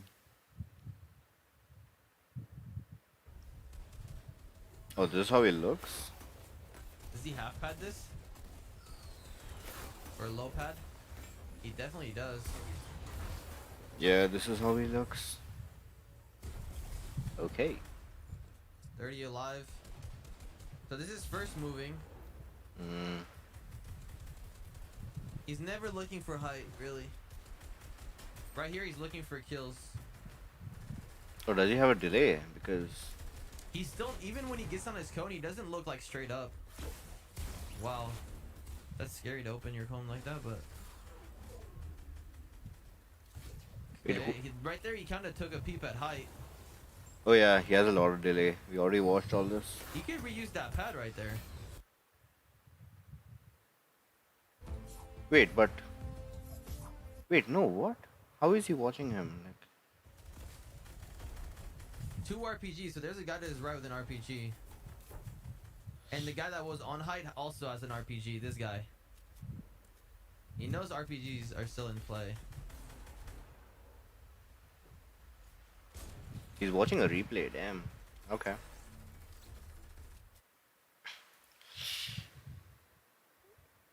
I think I might Hey, Camo's in the storm. as well watch these two That's crazy. until. Bro, what? Oh my god. He has dude. 2 medkits, This 3 guy's been in the floppers. storm every single time we pulled up a stream. Who's this? Camo LRF. Okay. My man needs to put on a fucking delay. And not a 10-minute either. A fucking 10-year delay.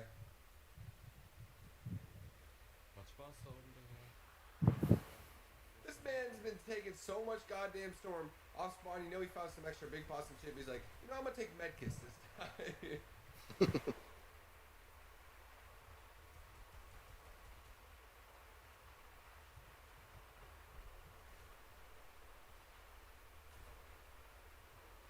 Bro, like, what?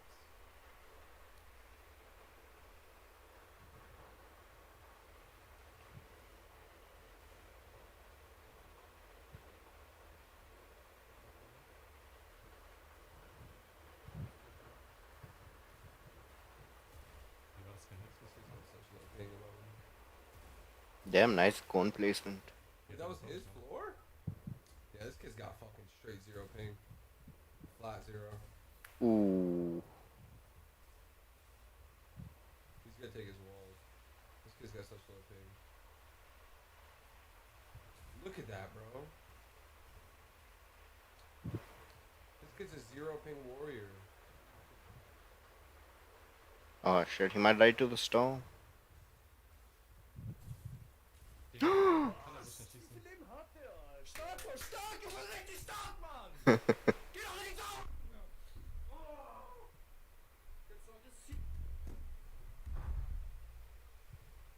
Fucking stream snipers.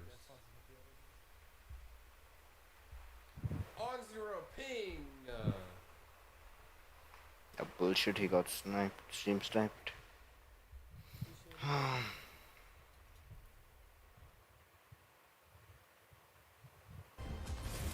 Yeah, 30 seconds, peaceful.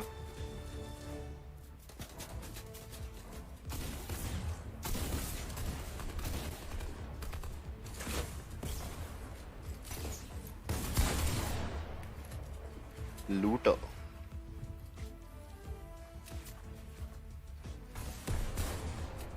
He loots people.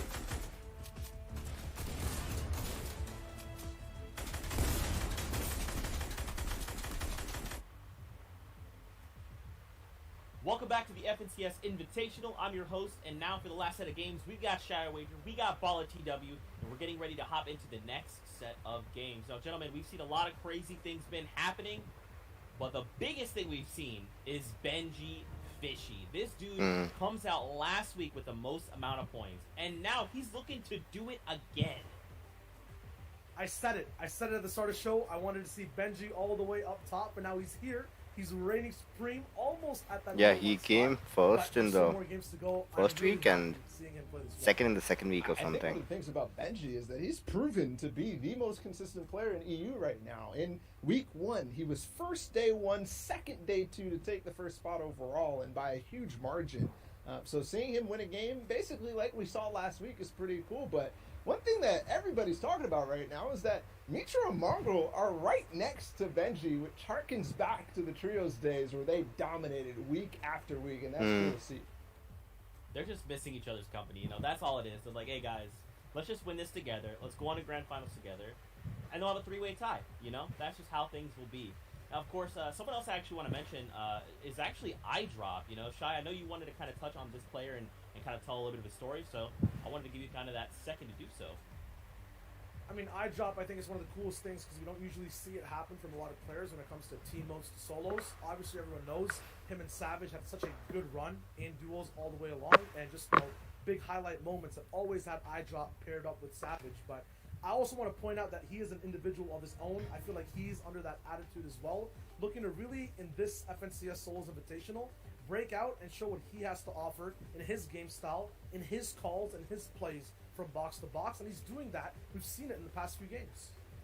I think this is kind of similar to the Nyrox and Aqua story, right? Nyrox was basically on a journey to do the same thing. He's doing it again this time. But, you know, something else is that this interestingly ties in with Mongrel, Mitro, and Benji, because Benji is now officially no longer duoing with Mongrel. He's actually duoing with Mr. Savage, who, I don't know, that's just, you know, multiple little strings going all different directions, and I'm trying to connect the dots. I didn't know that. My Yeah. gosh, you know, something I Maybe it's because NRG NRG. kind of like that control over the game, because that last No, game we watched Benji, Savage's 100 Thieves. just dictate what everyone was allowed to do and say you're not allowed to play the game and you're going to play with the way I want to play. Before we do that, I would like to actually take a look at the standings, because these next few games are going to be pretty crucial, especially heading into tomorrow. Don't forget cumulative points, and after 20 games, we will have the top 80 players moving on to next week's grand finals. Right now, Noah at the top of the pack with 191 points, but look at we see Hen Yachi. We saw him win the first two games of the day, and then Mongrel and Benji right behind him. Shy. I mean, those first two games from Hen had him at 114 points, and after that, still 50 points taken. Mongrel is above Benji Still strong Fishy. on the leaderboard. And get Yeah, pre-fired but kid look at is. this. Wakey and Snappy too. It's like all Mitro. old teams are all sticking right next to each Look other. at this 4-point godsend, difference between Wakey and like- Snappy. And then moving on to the next page, Anas with 119. You've seen a number of things from him. For Strokey, you remember the medkit play in zone when running out of materials. Yeah, you're talking about themes side by side. Those are the two names who have one of the most unique game styles that get introduced in every competition. Now the medkit healer combined with the OG flopper player Anas are here to stay. When you talk about new blood, Vidil here as well, showing people exactly who he is. A great player with great moves and a big brain. You know, another player we got to talk about in 23rd, mobile player that found out that's actually Patrick out of Russia. Well, Patrick, you know, joke's on you. Your name's mobile player for the rest of your life. You did this, not us. Taking a look out at top 80 though, 70 points, Bala. That's the threshold. Hi, we're Shabby looking was at. watching other video. Who won the 70 match? points is Which where you wanna Benji? be on Benji pace Fishy to won, be bro. looking at people who were Benji Fishy slightly won. ahead and slightly behind. Look at this. Kiriachi, one of the best players in the world. Rifla, Verox, Thomas HD, who placed second yesterday in the Cash Cup. They're slightly basically right on pace. They want to improve a little bit to make it so that they can get to the top 80 after tomorrow, but it might be a little difficult. Yeah, at the same time, we have people who make every endgame 2. Bad Sniper, who we've seen taken out in second place at least twice today, now is still at that, you know, almost qualifying spot. So it's not just consistency that pushes you forward. It has to be consistency at a pop-off level. That's right. These are FNCS grand finalists. The very tip of the top of the spear. They'll be battling it out. But gentlemen, it's time to get into the next game. So let's hop off the battle bus with Shy Wager and Follow TW. Here we go, guys. We got 30 minutes left until queues close for EU, and that means that people are going to be their best to rise up the leaderboard standings. This might end up being a couple different people looking for a lot of early eliminations. Kylix starting things off with a third party from range, and oh my goodness, that 66 damage. It almost looked like he wanted a launch pad but didn't have one. Wow, And nice. Lifetime I know, did right? that too. These early game Yeah, fights OMG. are so consequential. He played very at well. this Benji point in Fishy time. killed it. And it's been this He played very agent smart. base that has had so many runs just end. Oh, this is the Multiple place different where- variants of competition, both duos now solos. where we normally land, Alex with the like, close most to amount of this. HP. You could multiply and combine the HP of these two players together. It wouldn't even come close to his big health pool now of total. That guy had shield. no idea he was there. With that first elimination, now tries to find the second. Could this person beat us, guys? No, he's just crouched up top waiting to see what happens. This is just 100% Kylix's spot. He's going to clean this up easily. The question is, how much time is it going to take, because the rest of the game must be played. Does have zone. He does have plenty of time to work with. I think that's going to be very, very nice for Kylix moving forward, thinking about his points, thinking about his situation right now. 55 is under that 70 points that we were hoping you want to be if you want to be on pace. He's fighting up against Luki.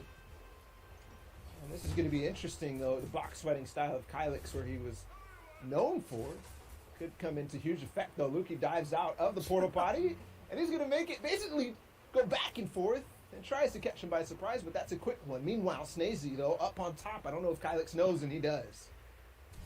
He does, and the new challenger appears, but as fast as he comes through, he gets shut down as well with a big beam from Kylix. Now in an awkward position because boxes are being built halfway through low ground. Kylix will try to take waltz. An RPG is in Snazy's inventory, so you have to remember that he does have that big rocket boom power, has the speed with builds as well that Kylix is trying to keep up with. The rocket comes down, but the pump will always be that factor from the early games of Fortnite here to the Invitational today to stop people in their tracks in close range. One big name that got taken out here at the Shark was Hen against Noah Riley. And Hen was towards the top of the leaderboard last we checked, off the backs of his first 2 games being Victory Royales. And there's a lot of action here at the Shark. Maybe people trying to get aggressive as we reach towards the end of these Qs. 200 points for Noah Riley, so that was a big-time elimination. Yeah, and he's looking to just maintain his first place lead on everyone else in the competition right now. 40 points ahead before this game started compared to everyone else. And right now he's finding more with a quick fall damage elimination. And the other player gets right there too, possibly taking a lot of damage to that health pool. Straight in the box, the card. Now Noah has to play defense to get it. A quick switch in inventory to have the grappler and all of Sky's loot now available to him. But remember, there's still so much going on. It's Fremont that he was battling against, jumps back with. Now in that basketball area, not looking to play. Wait, did he just take the grappler and scoot from there? Fremont was I think so. He was dropping there yesterday in the Yeah, he just took the grappler and ran. and really having an even time against it, but they were all basically only having these 1v1s, as we see Castry also in a 1-versus-1. Noah Riley gets out of there. He's got the card. The whole reason that people want to go there, a grappler and Sky's AR too. That's going to look really nice for him moving forward in this game. Yeah, might not have all those shields available, but we've seen what this side of the map can do in terms of playing around with time, staying in the storm. Right now we saw Mage very early on before be very patient with his shots. Castery, the counterpart, will do the same and get big shots off with not that much consequential damage done to his health pool. We'll move off the zone very far away. His story still continues for this back half of Euro.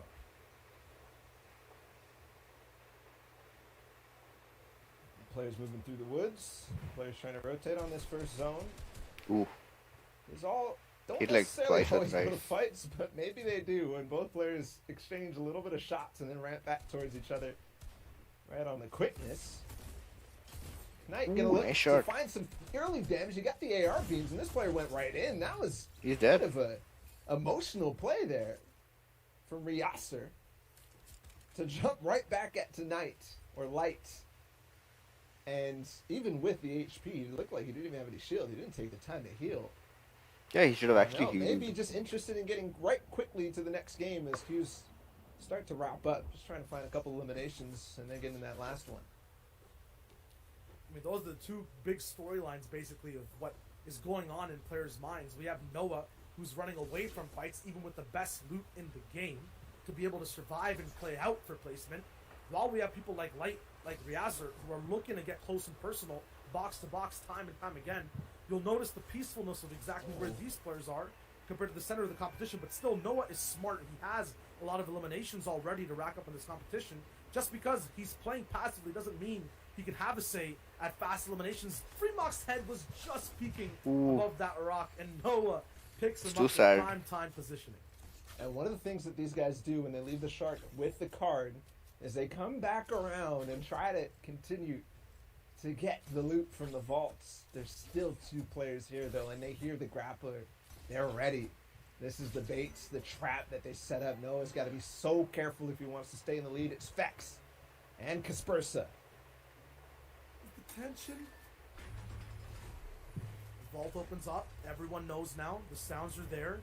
But no movement still from the 2 Hidden tigers in this shark land, and Casper is the first one to strike a big bite onto Noah's health pool, now down to 50 HP. He tries to follow through, but Noah has that grappler to make a lot of distance. As Damn, this is he home right now. ran. He has the tools to stay away. Will he give this up though? Still one player left over. Casper knows about him. If Noah ends up winning up this fight, it might not be the end of it. He tries to go all the way back over to the islands.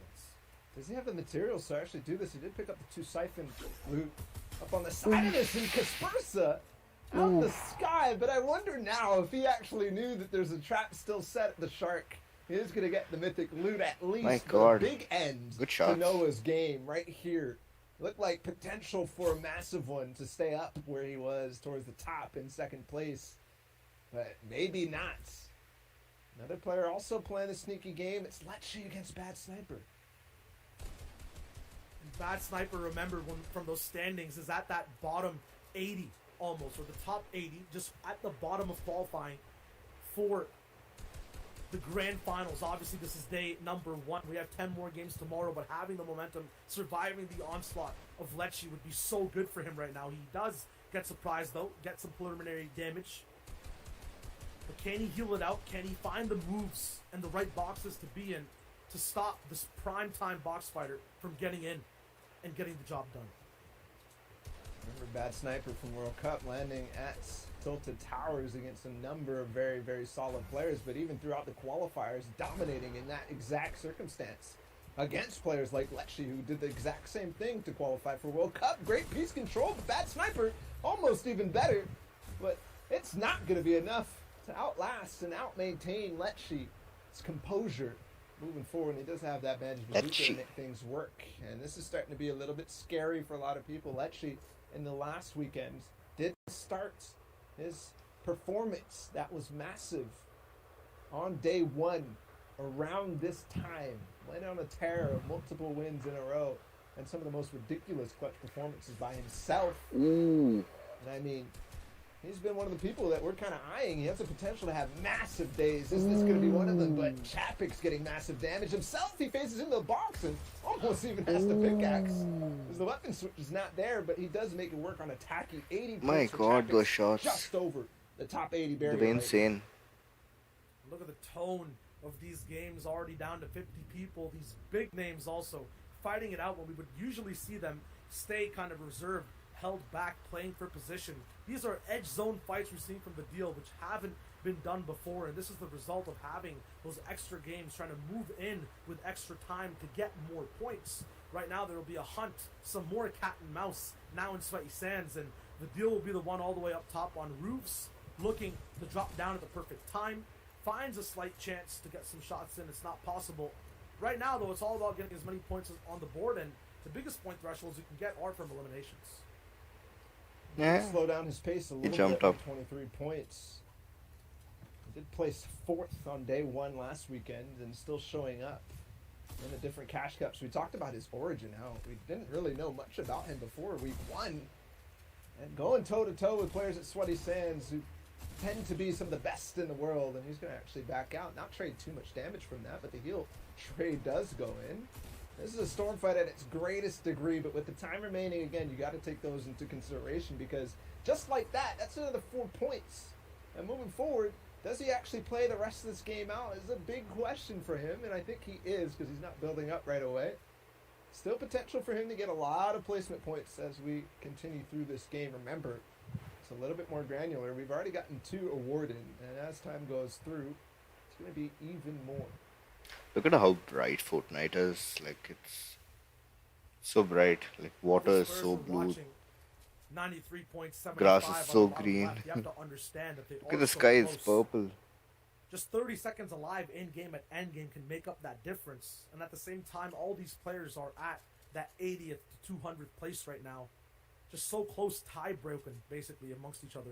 Looking for that victory royale, because that's the first thing that you look at when you're trying to break ties. Nice Now reflex. Mastery That guy just gets on the lost it. offensive to personify that movement, and he finds Bro, a quick all shot of them hit their onto shots. Lorare. Like, no wonder they're But pros. once again, Like, you can see the aggressiveness of so perfect many people. shots. It's Mage, who's actually fighting in box to box. Now, finally, the dual partners will try to see who's the better one, the one to come out on top, and the one that can play this competition out for a longer period of time. This is insane. Two teammates, two former duo partners that did so well in FNCS duos, winning that first week outright, but not quite making it to the grand finals, and then both to go through the open qualifiers, and both in massive degree. We watched them during that broadcast. But there is a third element to this, as it's Faye. I think they do disengage here, but it's a possibility they continue to fight. Mage still sitting in zone, and Caster gets right on top of him. I think this might go to completion, as Faye is the one who actually goes out to the side, but with zone here, possibly disengaged. No, right up on the height. That's Mage. Caster trying to fight right back. Teammate against teammates. Going down to the wire. Oh, they duo teammate. You can imagine that they've been in these build fights so many times before, just practicing. They know each other's tendencies. I'm wondering if it'll click exactly what's going to go on. The counterplay, the moves. It's Castery, though, that finds a weakness in Mage's just pit stop builds, trying to heal up slightly. Now trying to break in with that SMG. He's at the head of the box. Gets the first tack shot, and after that, takes him out. It's Castery, the one who's the true wizard, the spellcaster of the duo, to reign supreme up top in risky reels. He's going to be the one to take a walk today. I just got to imagine what the Discord messages are going to look like after that one. But you got to love seeing teammates actually engaging in fights when it comes down to solo play, because they're not friends on the battlefield anymore. They might True. have been during duos, but man, oh man, that's a fun one to watch. Looking forward, though. We're in the third zone. It's about to start moving. Positionally, it looks like we are going to have a dead side of zone on that northeastern corner, up towards where Steamy Stacks is, or basically up towards the research center above Craggy Cliffs, which means terrain could be a big issue here.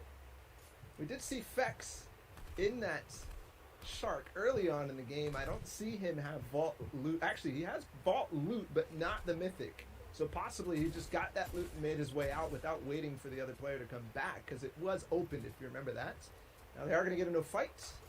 Up on the side, Fex. I need to learn to do side kind jumps. of was about to make the decision to disengage for a second there, but no, it's just a heavy snipe reload, looking around, and he gets right Oh. in onto Lobetti, the Spanish player. Fex destroys him with a heavy snipe that he did get from that vault play earlier on. It's just full bullet trains, box to box with those heavy snipers. Now, a familiar scene. I'm kind of getting deja vu back to the second game we watched. Moki, big chilling. We talked about how she plays around mentality. Once again in a box, surveying the battlefield. 69 points in total here, Bala. I feel like she's having a good run today. It's not the run on day 2 of week 1 for her, where she got basically pushed herself up to 14th place overall. But it is slightly, basically right on pace. I'd expect her, if she's playing really up to full form, to be performing slightly better than this, but I think so far she's kind of turning it back up. Mr. Savage in this game, Vato in this game, we saw get second earlier on. Chapix too. Shinkin. And there's a real mobile player in Mude. If you were on Twitter, you saw a number, actually one of his clips, that he dominated in an endgame. And a lot of people turn their heads and say, hold on, can mobile actually do that with they're using only their fingers on a glass screen? Vidil in the background, by the way, we saw his fight at Sweaty Sands. He did make it out all the way over here, but he's on the edge. Time's running out for him too. A lot of people here are kind of deciding, is it worth it to even make this rotation? Or am I cheesing the people next to me in these boxes? Am I trying to go for strategies that'll give me that quick one and done elimination so I can get to my next game? Skajan right now looking to get on the offensive, not moving just yet. Everyone does have about 40 seconds to decide what the game plan is going to be. But sometimes the game comes straight to you, and on other times you get to survive. Skajan, I can't imagine, if he's scared, calm, what his mind's going through right now. Shitkin's got to be thinking about how to not do that. Get in the box, get the jump, but then miss the shots. And Skagan makes it work. No matter the situation, the circumstance, we see Castery made his way through after taking out his teammate near Risky Reels. Faye as well. They're still rotating side by side, but that engagement not going all the way through. Look at his materials. Castery probably in a little bit more of a situation where he's up in HP. The deal finally goes down. Top 40 now, more points being accrued. And we're looking at the fourth zone closing now, and we're still looking at that mountain range still being in play up in the northeast. Potential for that fifth zone to bounce there, but also potential in endgame even further. Over here, the central portion of the map, it'll be almost natural low ground, but yes, always risky of where things can push you. You're going to have some type of, say, of mobility, whether it's that Sky's grappler that only one player can have in the game, or even a launch pad, hopefully, that multiple people have. We know how good Mythic POIs can be because they give a certain individual a big advantage with mobility, but you have to remember, once a launch pad is placed, everyone around you can recycle it. It becomes a community pad, and that's what a lot of these players are just banking on. We have Hard Find, who we haven't seen too much of here today, but it's going to be Apocalypto, who's going to be caught in a bad position. Faye capitalizes off of that, but at the same time is on defense again as Cactus gets chopped down.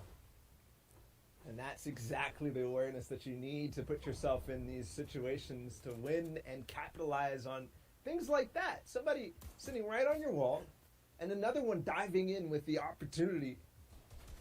There could have been loot for him to grab. It does not matter.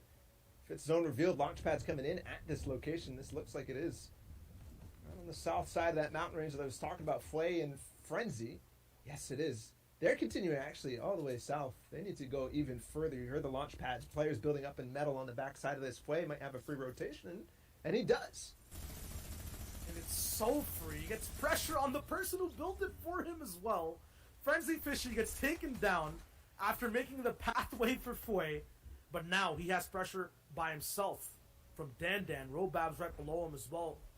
And Casper will be the one.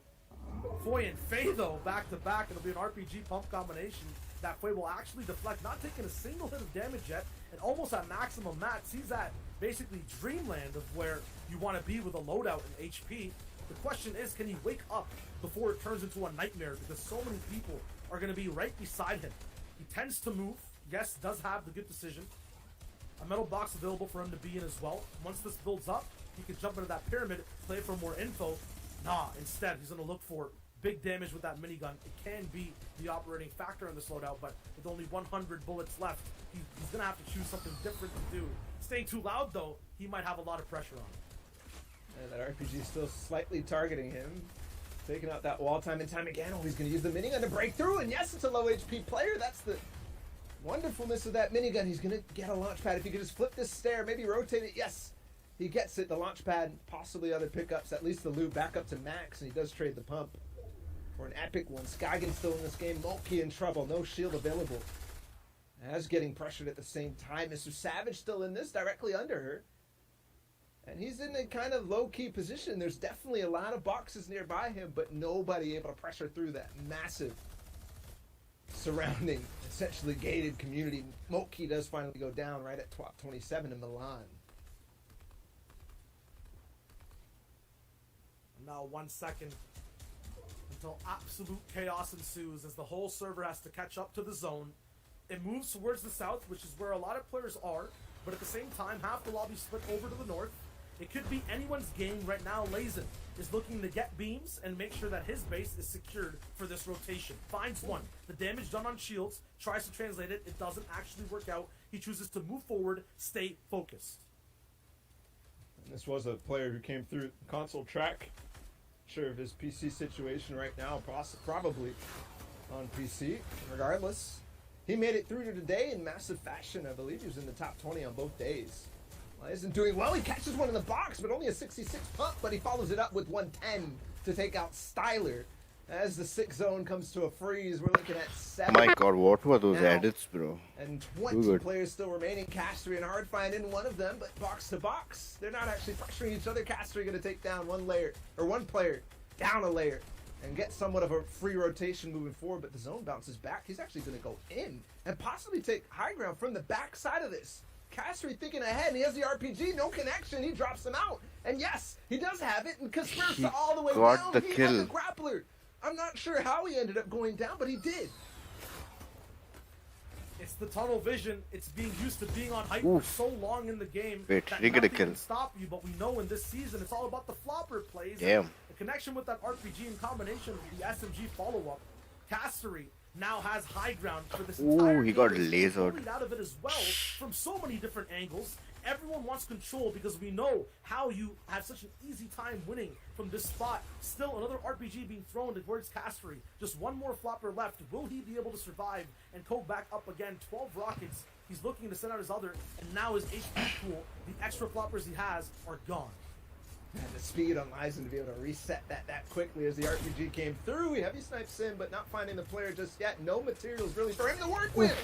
But a big shot on What Devato a to shot. take him out. 6 players now remaining, and Lizen making a case for why he's going to win the game, but still, not that many materials actually picked up from that.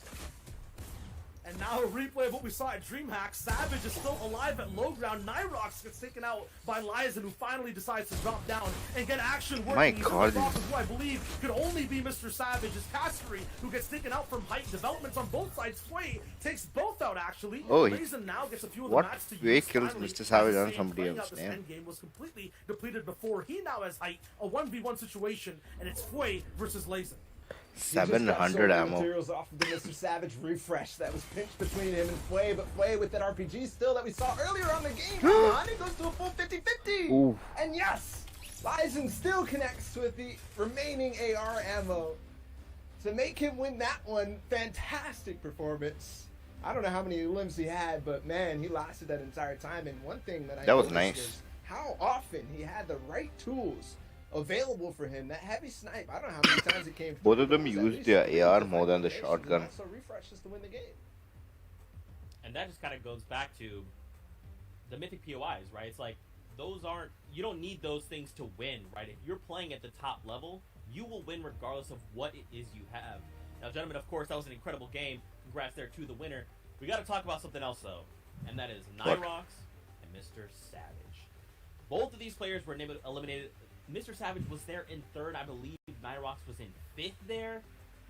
We haven't seen much of these guys. It's what can they do to supercharge their play right now? They've only got a handful of games left. In fact, I think it's one because Qs are closer. If they're in a game right now, this is it, right? Like, their performance hasn't been that stellar today, but what do they need to do to change it up for tomorrow? I mean, I think the first 10 games are all about survival and playing consistently. The control aspect comes in the next 10 that we see tomorrow. And we've seen Nyrox and Savage play when they have control, even without mats, just knowing their position. I could see from that game right there, they're just trying to get those final placement points in and have a good say today. Because we know when people come in strong out of the gate, sometimes they're on the gas in day 2 or the later games. They're just staying reserved, waiting to see how this competition works with the top 300, and they'll have their secret sauce to use in the next 10 games tomorrow. Right, exactly. And I think that's key for them. I think what I'm seeing for both of them is what I want to see for them to continue. I think they just need to continue to do that for day 1 and day 2. Mr. Savage did that last week. Nyrox eked his way in. But right there, during top 5, Zeke, that's good. That's a good game. I don't know how many eliminations they had, but that's the consistency you need to see game to game. Hopefully they're not having too much soft spawn trouble. Mr. Savage did have a little bit yesterday against Red Rush, but I think it's looking good for them. But you're right. I think they also need that pizzazz. They need that extra sauce. They need the wins in these situations. They need a lot of elims in situations like this to push themselves up to the top. But again, don't forget, just top 80 this week. Yes, there's prizing on the line, but Shio's right in the sense that they got to reserve a little bit in the tank. Yeah, and I mean, the other thing to consider, too, is not only are game management important, but there's also the reboot round, right? So if they, for some reason, weren't to push through in that top 80, they will have a second chance, but I feel like that's going to almost like demoralize them, when really that's just, you know, it's not the end, right? That's a second shot. I don't think that we should be talking about reboot round for Mr. Savage and Nyrox. Mr. Savage is Sure. up there in the top 100. After day 2, I think we're going to see him be consistent enough to stay up there. Both of those guys, I think, will be okay. Although, if I was to pick one of them to follow the reboot round, it might be Nyrox. I think he is having a little bit of confidence issues going forward in these solo tournaments, because he was tweeting this morning about whether he should stream, whether he should not stream, should he just record. All these things being in your head when you're trying to compete at this level, I think is maybe a little bit detrimental. I almost wish that, like, it's tough, right? Because that's almost their livelihood. You know, in a lot of ways, it's like I have to stream to not only show that I'm good at the game, to show that I still got it, and also build my brand in my stream, right? Like, is it? 100%. When do you think it's fine to just say like, this isn't it? What I need to do is I need to just play this, and I need to have this be my full focus, and not really think about anything else. Like, I love you guys as my Twitch stream, but like, this is it. I mean, not talking about it and not focusing on it is focusing on it as well. It's like a paradoxical situation for a lot of these top players trying to stay at the top. We'll see how it goes. Yeah, you're right, guys. Well, let's get into the next game here of EU. Take it away. Oh, it's the very last game of the European region for day one that we're going to be watching on the broadcast today. It'll be Mitra who we're tuning in with in a 50-50 situation. It's Kinzel. And no matter what mode it is, these guys will always find a way to have that situation drop down. And that's a situation that Mitra is very, very much familiar with. But Kinzel, former squad mate of Mitra, actually. He's going to make that work. He got the pump shotgun out of it, but quickly gets taken out by Kezix. And I would question that entire sequence at all for Mitro. You're saying got taken out by Kezix. I disagree. It was the Shadow Henchman who yellowed that ramp for so long. That was too sad. Kezix get that elimination. Those henchmen was I phasing didn't through. realize that Shadow Henchman could yellow ramps. Oh, no, no, He no. was knocked down. Mitro making a little bit of a mistake against Kezix here. There's still one more player for Kezix to work with or work through at the Shark. But already down to 90 players in this game. This entire lobby being a little bit more aggressive, maybe a couple more 50-50s than usual. And we're talking pregame about, Savage, Nyrox, what they have to think about. All these players have those same thoughts on their minds. It's kind of, all about what are we doing for this game versus the next. Wait, what the hell? How does our overall Wait, what is this competition look place? in terms I've never of seen this. brands, like all these things moving through your minds and dealing with, people What? jumping on you at the same time, unfortunate circumstances, like Shadow Henchman's yelling at your ramps. It's a lot to think about and to try to stay focused, winning these box fights. Kezix right now running in circles. I was gonna say almost around the competition, but he gets taken straight out by King Bokaj. And now he has control of the Shark. Question mark? As we've seen time and time again, people push in and push in and push in. Wait, Fat track. the early game, no matter what. The also other thing that happened in that game was it went from the highest points down to the lowest points. As we even see Nord and Nate get taken out. Both players who I think we've been tracking in the top 100. Trulex making a kind of misplay to keep himself down at 56 points. Mongol in this game takes off a deal over at Sweaty Sands, most likely. So, wow, there's a lot going on, a lot to unpack in this game. I'm wondering where we're going to end up because another big name gets taken out, Andalex. And he drops over towards the Misty Meadows side of the map. Vibes gets in the box. Ooh, what was that SMG? Tracking makes quick work. Whoop. But then another big pump. It's a green one, too, but he hits max damage onto Fat Rat Alex. Dominates him. That was raw. That was just straight raw. 160, the maximum you can do. He's feeling good about that. Now, to a more scenic view, Frenzy Fishy, who I think we've seen blunder twice today. Hopefully looking not to do so already, though. Quick movements to adjust being on the back end of the fight when he had the lead slightly. I really want to see this man succeed in this fight. The edits are there. He controls a bunch of them. All the walls, I believe, but with quick movements, his opponent has him on the ropes. Now remember, in terms of people like Frenzy Fishy, like we saw with Kinzel and Mitro as well, these are the last games of the day. They will actually give you an insight of what to do for the rest of the competition. He got 1 HP though. You're not thinking nice. about that. You're thinking straight about the fight, and he's there to knock it down. Frenzy Fishy gets to finally have a victorious moment on the broadcast. That he does, and pushes his way up to 95 points. I was thinking about what the qualification range was going to be after these 2 days. Overall, it should be probably around the 215 point threshold for EU. That's at least what I'm estimating. And because of that, right now, the 90th points that he's at looks to be slightly out of that, but with one more game of the day, should be able to make this work. Shabby has just dropped this all down and even tracks through, Has the heavy sniper reloaded, almost went for it, but instantly the other player builds right back up. And a lot of material spent into this. Can Shabby actually catch him? Tries to cone him, but he continues to build up. There's a nice tack shot. Oh, they triple-headed. Shabby is a monster with the speed. And that's Swite, who gets swiped That was down insane. right there. Shabby, 78 points, and the one elim on that massive fight. There's still more here, though, in Weeping Woods. Yeah, and although sometimes you're not able or allowed to find it, the heavy sniper, key to all doors, will let Sebi do that. And once again, 50-50 position, owns the walls, doesn't actually get the second. It's a third party that comes in, but is he really on the attack, or is he just trying to survive on defense? Because in a box with Sebi, you're asking for doom. In a box with Shabby, you actually for doom.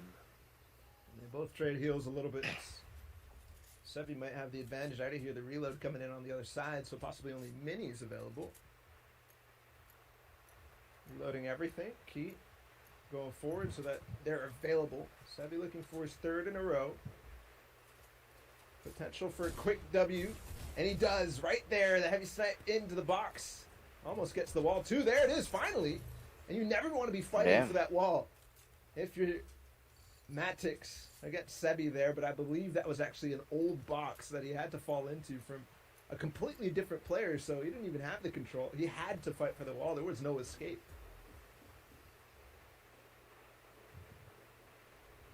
While he still tries to go on a tear all the way near Weeping Woods, we tune into a situation that we don't usually see at this point in the game. I mean, I would classify this as absolutely mid-game right now, but it's looking kind of like an early game drop where people are all just still around Lazy Lake looking to get loot, or an end game zone where people are trying to base up side by side.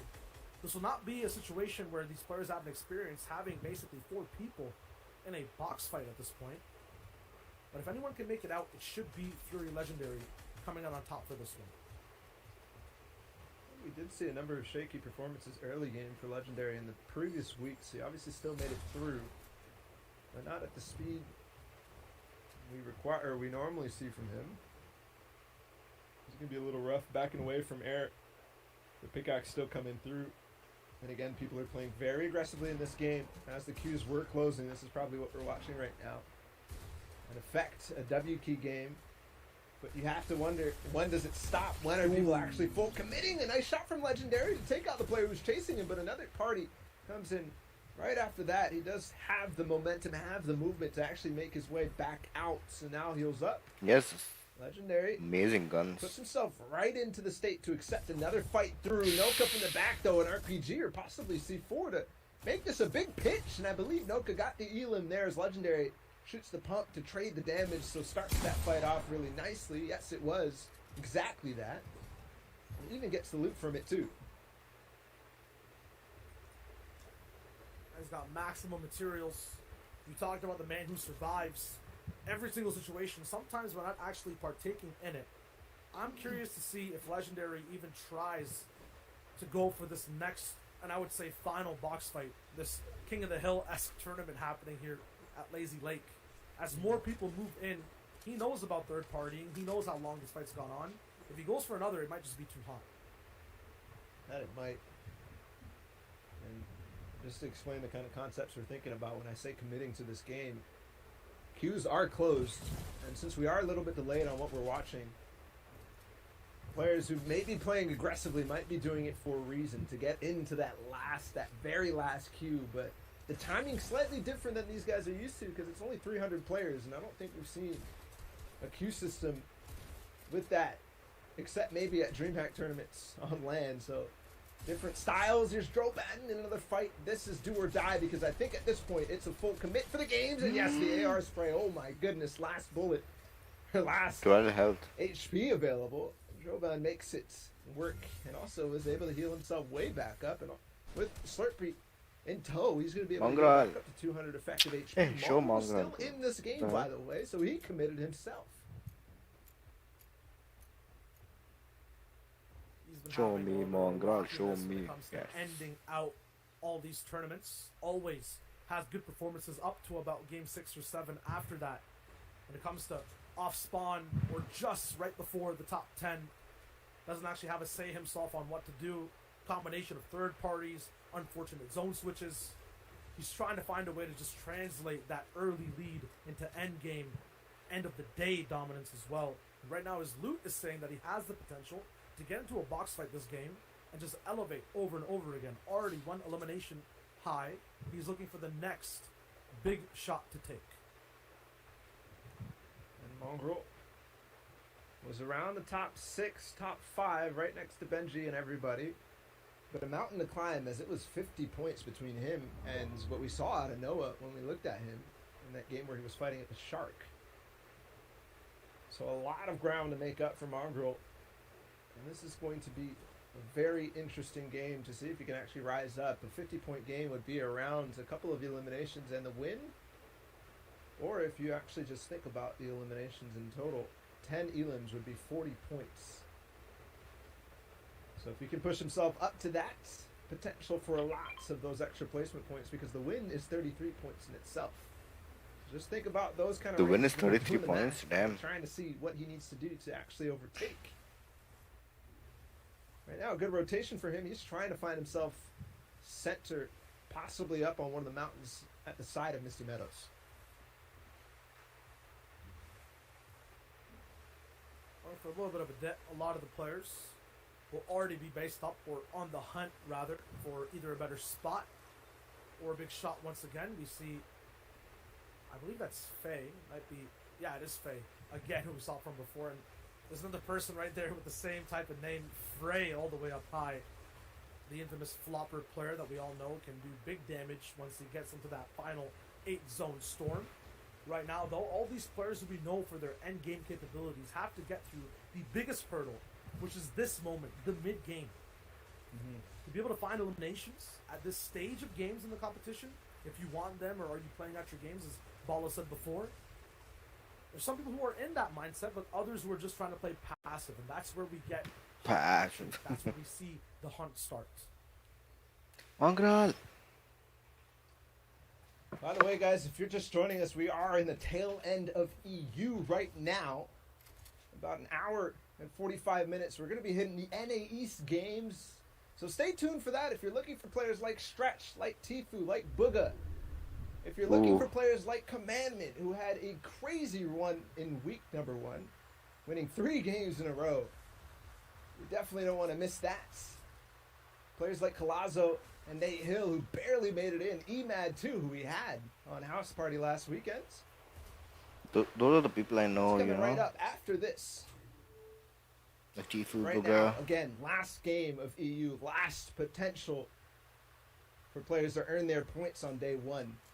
This is huge. This is a moment that, I mean, you could tell the tension. You could tell how few people are going down. Listen to the amount of shots go down.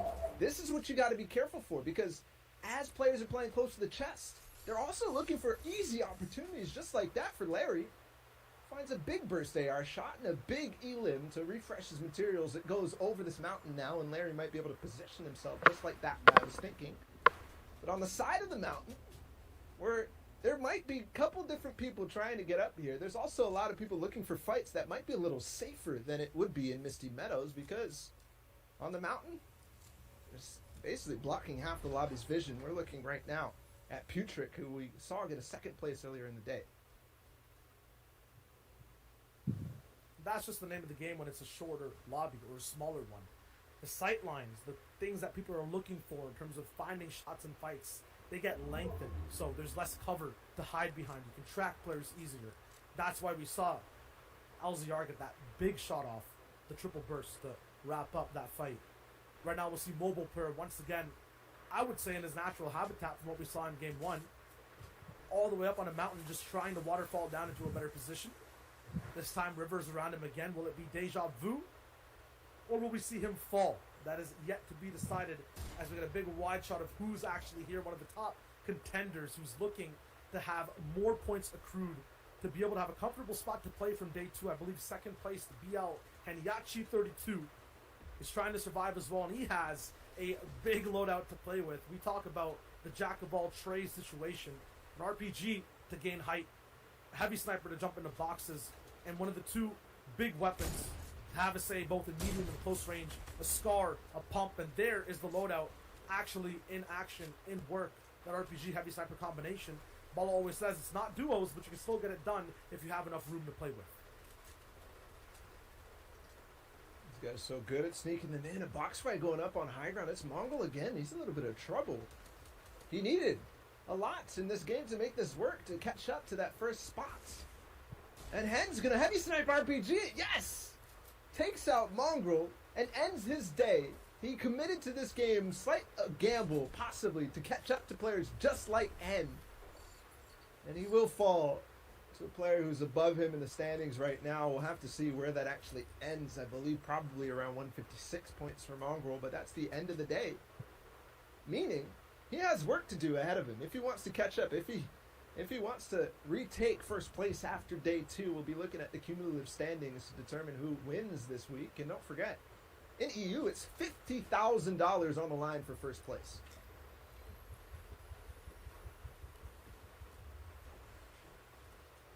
Now we see a little bit of a rare sighting with Cavado, who we only ever see in endgame or at the agency, but just like both those moments, he's precise, superbly accurate, and at the same time, taking big pressure and surviving it.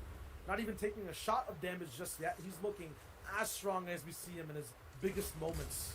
And although 3 RPGs have hit his head, he is cool, calm, collected, sorting through loot, has 9 floppers to use as well. He's going to drop one of them, but because of that, now finally the RPGs catch up. Maybe a little bit of overconfidence here right now. He's getting combos through by multiple third parties. I believe this is 2 different people trying to RPG him with an AR that's also just rattling on his metal boxes. Has a lot of mats to work with, but okay, he's taking out. And it's Refsguard, who sees the opportunity, who sees the pickle that he's in. Right down on low ground, had no room. He was basically half of his body down into the ground in terms of builds. He really had nothing to work with at all. If you're Cavado, you got to be kicking yourself, because that was, 7 RPGs shot by Refsguard, but he saw the potential. He saw what loot was on the ground, and even looking forward, he's back up to max materials from what he picked up, and Flopper's still available for him too. Refsguard looking good on that pickup, but man, he invested a lot of RPGs into that one. And I think that's some of the times we've seen Refsguard kind of just run out of gas going for these kind of, I would say, mid-tier eliminations, maybe getting a little bit too hot into these boxes earlier on, because there's some sleeper agents right now. We have Karma. We see Hen at the bottom as well. Huddy's here as well, too. And they're not making a single sound right now. They're just surveying what's going on around them. They could also have 12 rockets available in a golden RPG. The difference is they're saving it for those endgame moments, whereas people like Refsguard are guaranteeing eliminations maybe too fast. And I was wondering if this situation was going to happen. Look at how many people are on the left side of the minimap compared to the right side.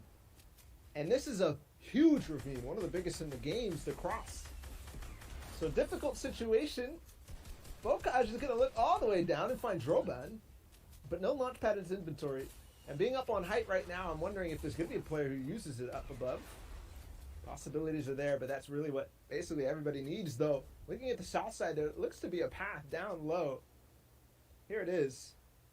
Refsguard there, Larry up there, Hen down on the bottom of this, I believe, already in zone. No, he's all the way down.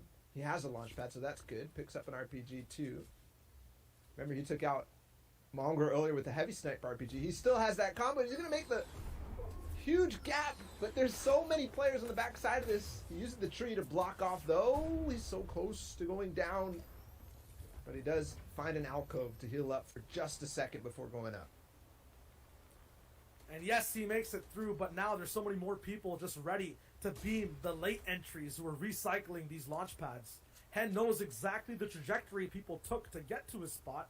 Although no one else recycles it towards his position, he still has to climb up an entire mountain. There's players who didn't actually find launch pads, and the decision will now be, do we go for these easy pickups, these easy eliminations, or do you get to that mission to move up this mountain? Hen will slowly break all the way forward. Right now missing a lot of eliminations, but at the same time trying to actually find a way to play out the rest of this game, caught between a rock and a very high mountain. He's finally making the push, but it's slow. It's methodical. Now picking up one elimination made a little bit of noise. Will people find out that he's here, slightly just makes it in. He can now play out the rest of this game, and it moves even more forward above the mountain, dropping down from it again. Is going to be a waterfall scenario, and he actually trays heavy snipers on the back end of one, taking big damage. No white heals available. Only 4 seconds to play around with in the storm. And he has to get up. I see this as a very difficult situation in front of him. I think he wants to get in this box with a heavy snipe. No. So he's just going to build out to the side, uses his brick now. But still, how does he actually make this rotate? There's so many people looking at him, and Zeno will take him out. Running straight at Moki in this game. 77 points for her. Potential to rise up in the top 80 for today with this one game. Top 26 right now. She has a launch pad to work with to get across, and she's going to use that. Goes out to the side to make sure that her head does not get blocked, and should be able to pick from a lot of nice positions here in zone, but really not too many people high up at all, so she's going to be playing down on the mid-ground. Yep, smartly skipping the most difficult part of this end game competition. She now looks to see if she can make a base in zone and turn back for those beams, for those big 4 points in Elam. But no, instead, choosing to go for possible box ups. Just make sure her base is strong. Now she's side by side with multiple players. Finally, almost has a lair of her own. No big power weapons in this loadout, so we'll have to be drills and shots she has to take. Possible high ground maneuvers available as well, but her mats are starting to run low. Now, completely out of metal. On the back end of just 200 brick, she has to find a way to refresh. 0 eliminations so far, Bala. She's only playing off of replacement so far, but finds another launch pad. A nice launch pad, too. She opts to go past where she needs to go because the zone is going to continue to reveal low ground positions. And she does land directly on top of Kaiser, but also Faye, who does break in her box. That's going to be a fight that she might have to take. Meanwhile, Vibes on the mid ground, very high up. He's got floppers if he needs to, but this is going to start to drop off this mountain a little bit. He does get the Stormy Limb on the Xeno, and that's going to be really nice, is that Siphon. But then all the way down to low ground is a lot of different players thinking the same thing as we approach in the top 10. And it's only the 7th zone, so it can bounce back right now. Fanta has control of the high ground, taking out the other Xeno who was in the game. Vibes looks to be the king of low, and no map battles down below. He has the control of the piece. It's the wall. Jason gets taken out, and Vibes is now low ground, feeling really good, controlling everything and a big abundance of maps, but I'm concerned maybe possibly overbuilding here. He now only has 5 left, a pump available, but limited options. And he didn't actually get the refresh materials off of that. Moki finds Kura. I believe this might be right next to... There's a heavy snipe in. Oh, no! Pulled out the mini Kaiser with a big blunder by accident. And failing on the execution a little bit. Saves Vibes a little bit because he has the materials now. Shizolele and Red Rush. The fight with the minigun. They're really, really high up, but Red Rush has that grappler to make things work. Yeah, Red Rush is trying to be as loud as possible. Now finally drops down. Too much action for him, and 2 back-to-back pumps from Vibes. The last person left alive, I believe, is Moki on height, who stays cool, calm, and collected the whole game through. 3 eliminations picked up in that endgame and that victory royale. She makes it work all the way down to the last zone. Wonderful play for Moki. We see basically a resurgence of that day 2 play that we saw from her in week number 1. And look at this game, man. It was all the way through towards the end. It's the person that had the cleanest game so far, and now we're going to be throwing it in to see a zoom in for how NA East is going over at House Party. It's Zeke with Colazzo. Guys, we are here at House Party. We got our boy Colazzo up on top, and no, it's actually not this Colazzo. It's the one up top. That's right. First question right up the gate, buddy. How does it feel? Are you and Monster related? Are you guys brothers or? I mean, he asked me at the last family dinner if I would hop on, so I'm definitely down. I'm more than down. Hey, that's my boy, man. You know, we got to get him out here in the house party. We're hanging out. We're chilling. Hey, we got Shayo joining. What's up, Shayo? Hey, how's it going, boys? Dog. This dude, my gosh. Well, buddy, I think we got some questions for you. Someone toss it over to Monster. He's got some questions. Yeah, no, I definitely wanted to ask. I know you're the type of player that is an advocate for playing smart in Fortnite. I noticed you were struggling in like the open quals. You barely pulled through. I wanted to give you the opportunity to talk about why do you shine so hard when it comes down to the elite lobbies? Because I think you do shine as a solo player in those lobbies. I just feel like when the format in the higher lobbies, even though it's still 4 points per kill, it's just people aren't as inclined to push because the players are just at higher tier, so they just don't want to get in and risk their own game against like someone who could be like unknown or Kanata. Like you don't want to ruin your game like that. So people play smarter, and I don't get pushed by by people making not as smart plays. And so one more thing too, like when you correlate that to obviously the lobby and the way things play out, do you think you're stronger as a solo player? Because I feel like in a team-based game mode, you're kind of trailing behind. But every time we've seen you in these solo situations, bro, you tend to be a standout talent as an individual. Do you blame your teammates? Yo, are they holding you back, or is it just you?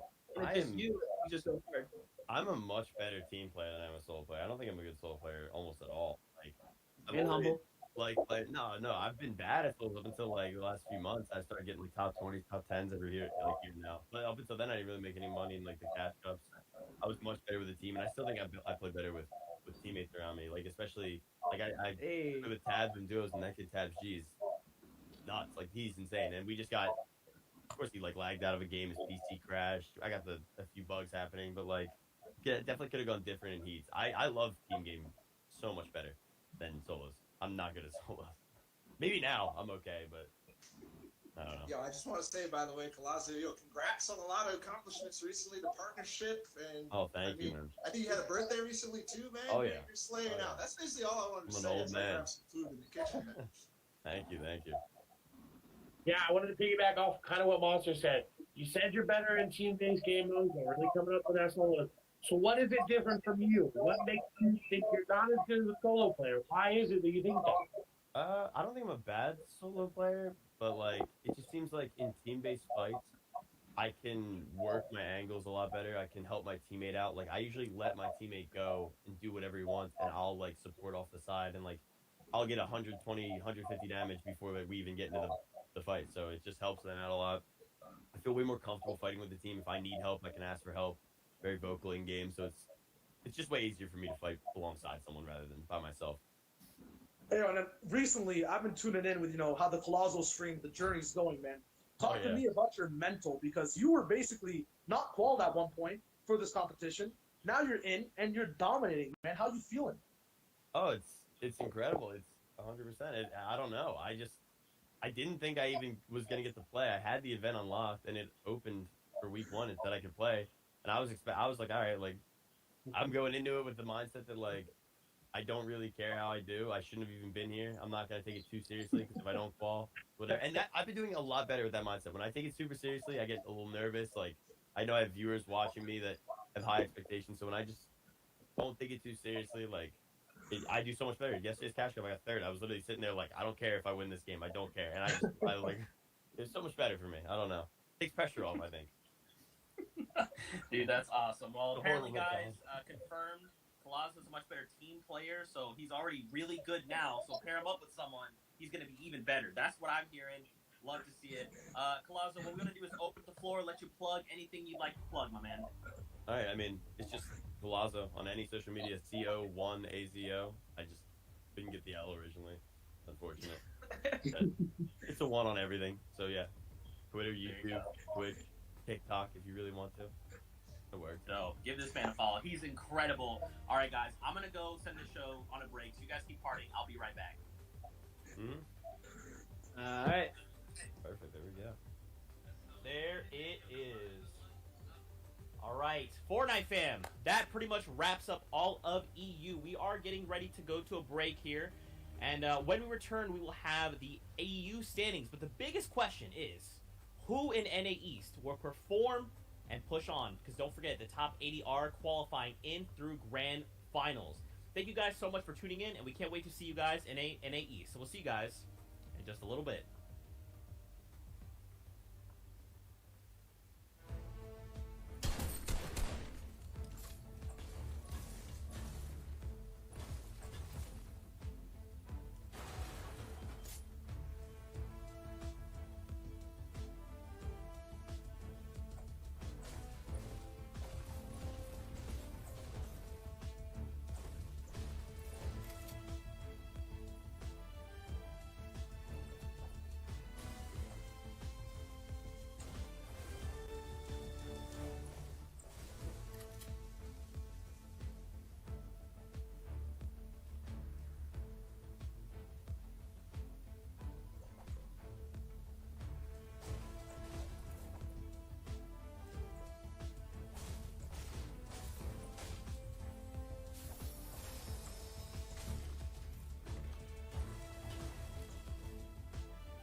Hello.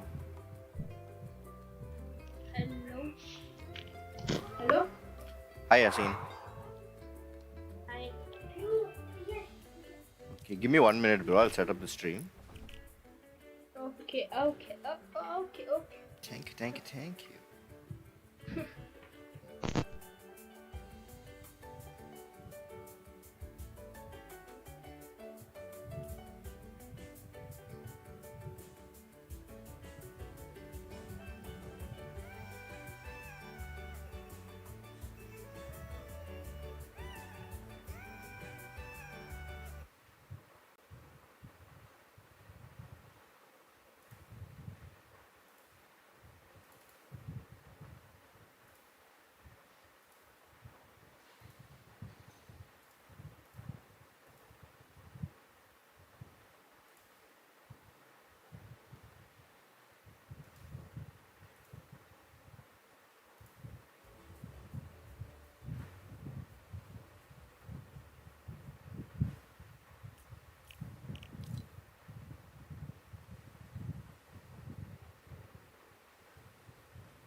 Oh no, my game is lagging like crazy. No.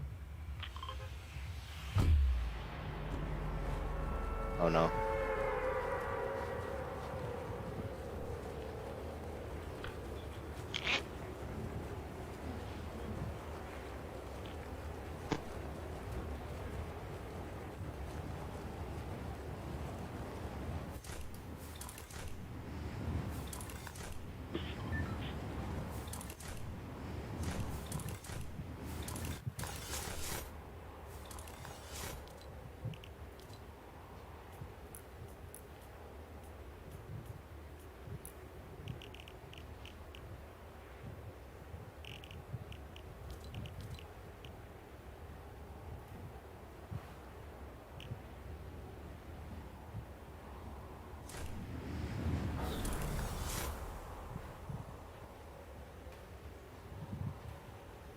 I might die here because the game is lagging like crazy right now. Hmm.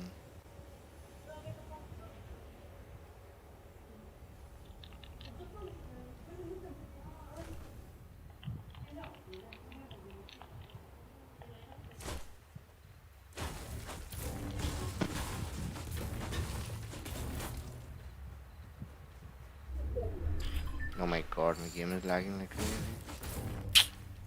And I don't have a gun.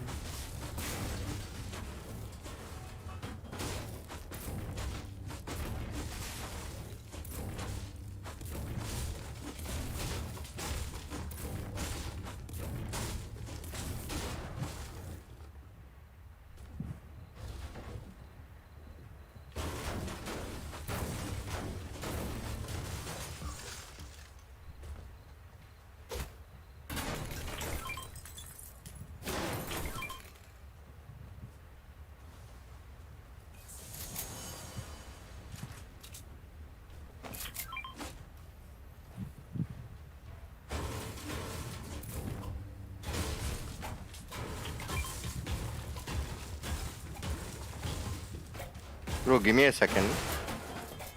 I'll just turn my stream off. Not able to stream.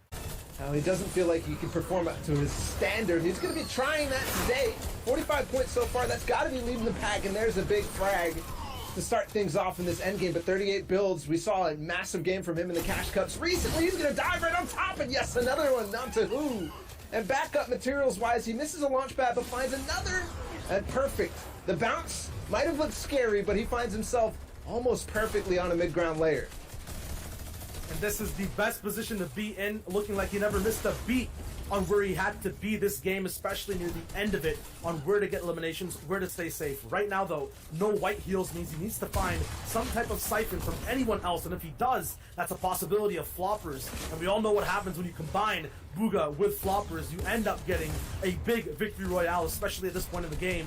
Right now, though, looking for any shots box to box. It's all up to this man's rotations, brain, and game sense to push him forward. And he's going to be on the backside of zone, so high up, he's basically all in. Chips on the table, he's looking for this fight, needs to win it in timely manner as well, because the zone's now on his back, only 2 seconds he can spend inside of it. He's moving from layer to layer, but he's so high up, he's still going for it. Booga connects once, and then twice again, but now he has the big journey to drop so many layers and try to get towards the rest of the builds, the rest of the community, who's also trying to survive and win this game. This man is insane. Not only the piece control and another one, and he does it while not losing HP on the backside in so many situations where it looked like there was no way that he could build in time.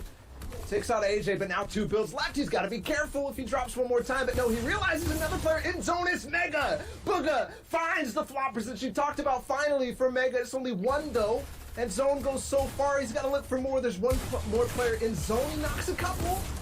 And then another one misses the shots, but there's the siphon. Is there anything for him to do? Grappler, yes. Zone, how far is it? He's in. Oh my goodness, Booga is making a clinic right now, and with the remaining mats, he makes 1 more box where he can now start to heal up.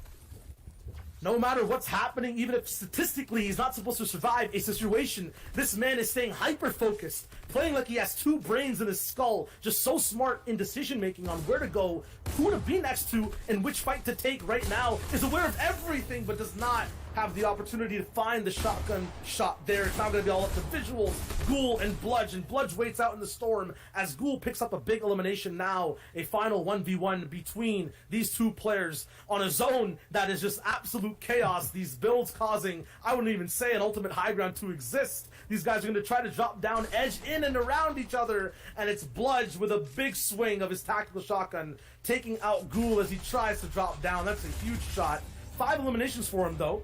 Although Bludge also won at 53 points. That was a game that had a little bit of everything in it.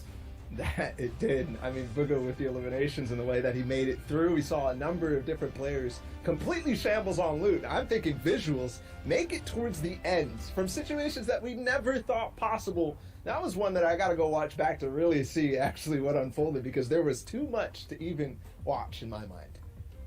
There's quite a bit to unpack after that last game. I mean, not only did Booga put on one of the craziest performances, but he put it on in one of the most stylish ways possible. Just disgusting edits while moving around tarps. This guy's game sense, Balla, is like on a completely different level, especially when put in a situation where every moment it's like, you should be dead. You should be back in the lobby. You should be back in the lobby. And it's like, nope, nope, hold on, Zeke, not yet. I still have the slurp juice. Hold on, Zeke, right? Like, how's he pulling this off, man? I think stylish is definitely the key word I would use to describe the Booga's play, but we are going to take a look at the Brazil Day 1 standings that is currently unfolding, so make sure you go check out what actually happened in this. Frosty is first place, and I think we've seen this tune before. 274 points and a nasty streak. He is 61 points above the pack. And I'm not going to say it's because of his victory royales or his eliminations. It has to be the total package of what he's had to offer today. These are records for this region, I think, just for this portion of the competition all the way through. I saw Thome and Clipnote up there as well. 2 veterans who've been playing all the way since World Cup up to now and placing time and time again. On the second page, we can see the point breakdown and now see the differences in play style between people who have less eliminations, big points, less eliminations, and victory royales versus the people like Swutam, who's in 11th place, who has those big elims with those points to match as well. I did misspeak. These are final, by the way. We're going to switch over and see the third page of standings. They're going to play on day 2 tomorrow, and we'll also follow suit with that and see who comes out on top. There's Techno Viking in 21st so far.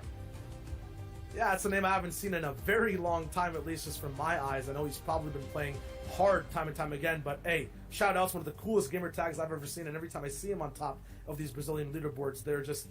It brings a smile to my face. Going down, though, to 80th place, the pattern we're seeing from region to region is 90 points needed to qualify in total, or at least to be on a good track in day 1 in your first 10 games. A possible 180, 200-ish level to be comfortable when those 2 days end. But that's the big thing on everyone's mind all across the world who's playing in this competition.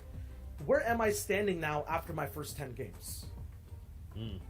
Let's not forget, there's actually 2 people that I wanted to call out there, Sheko and Pulga there. Those would be predictions and people to look out for from our boy Sundown. He's actually not feeling well today, so if you wouldn't mind just sending him a little, hey, hope you feel better today, man. That'd be really he'd appreciate that. You should do that. It's very nice of you. All right, guys, we're getting ready to hop into the next game, so take it on over, Shy Wager and Balla TW. And we've got Scoped in the driver's seat this time. All the way at the grotto. And this car, if we're talking about driver's seats, is moving so fast. Lethal almost, too, with the speed, because he's taking out these contesters. I won't even call them that. I would just say, elimination point patterns at this point. I've never seen Scoped ever, have trouble off spawn. You know what I mean? No matter who it is. Even if he just drops one game, it's it's a one and done. He's back in it, and he's up there in the leaderboard. Yeah, it's something that okay, there's just some random effect that really didn't. I don't know. It's he always seems in control when he's landing at the grotto. I think that's how I'd put it. And over 10 games, it's yeah, you're right. One game maybe he falls, but the rest of them he just dominates early game. Another name that fell early is Big 60. We've been tracking a little bit. He fell to Knight in this game, so thinking about what happening over at the Shark, Knight might have the grappler in Sky's loot in tow. Switching over to Sweaty Sands, though, to K, he's got an elimination already. There's one more player here. I'm not sure if this fight will actually go through. If I'm to K, I disengage over towards the side of this, but it is God Pump, who we've seen play very aggressively here in Sweaty so far. Yeah, but this time, I think he might have attracted every single shotgun because of his name to his position. He has a pump in his inventory, but Takei is not going to have any type of close range, big damage weapon. He will have an SMG, though, that we've seen this season. Make big moves from box to box. This will be a slow, drawn-out fight once again over at Sweaty Sands. While this goes on, you can pay attention to the elimination feed as well to see how the rest of the map is doing. There are going to be a few key players coming in and out. Sticks actually going down, who I believe was the partner for Fishy, who we saw play earlier in the console track. Sway also gets eliminated now. Over at the hotel at Sweaty Sands, we will see God Pump moving up and over from room to room, trying to find a shot over in here to Takei, but the first shot that Takei had didn't actually land at all, and now God Pump knows exactly where he is. And he does. He tracked him with the farming that he was doing, and now they're going to be box to box. A nice edit. And he connects while the stairs were phased. God Pump cleans up Takei and now wins Sweaty Sands. 37 points. We'll see if he continues forward. And remember what we saw from Brazil, OC, and all the different regions that's unfolded so far. At 90 points is around where you want to be at the end of the day to be in the top 80 so far. But you do have another day to play it, so your pace can change. Reverse 2K qualified through in the top 300 in good fashion. Here he is on the side, 28 points so far. And we are about, or actually, we're getting very, very close towards the end. I think we're about an hour and 45 minutes in, over halfway done. So he needs to start turning things up if he wants to be where we just talked about it, around that 90-point threshold. He is going to be pushing over towards the rest of this Frey Islands, where Knight might be lurking. I think Knight has already finished up at the shark. Yes, he's on the top of this mountain. He might be in for a big surprise if Knight realizes what's going on. Yes, he's crouching, but wasn't quick enough on the reverse 2K, he realizes. It's an instant clash, and Reverse actually lands the first shot, but at the same time, Knight has that grappler, so will never lose height. Possibly overbuilding as well, and he could be out of earshot for Reverse breaking this down, but just the thought of Reverse dropping and the scene of it makes Knight instantly switch gears and come right close and personal, box to box, but Reverse is there with a huge tack shot to follow up with a finisher as well. He gets that fight taken out, and that's someone who had Sky's loot. I think for the first time we're seeing it this early on Reverse 2K. And something you pointed out, the SMG becoming meta. Becoming very, very well used in this day and age, but something that people are starting to do now is condition somebody to realize they might not be getting in the box and then letting them in at the worst possible time and hitting them with two easy tack shots because you know they're going in a straight line trying to phase in. No way is Scoped about to hit this off the zip line. It's gonna happen. It has to. He's going back and forth. I'm not sure. There's no way anyone else is around him to shoot him, right? Like, the only people that can watch him are from Dirty Docks. He's already cleared out the grotto. No one's coming here from Frenzy. Nah, he's chilling. Not that much style available.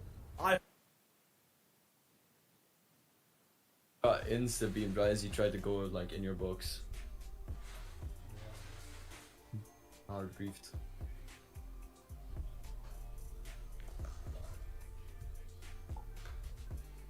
Fuck, man.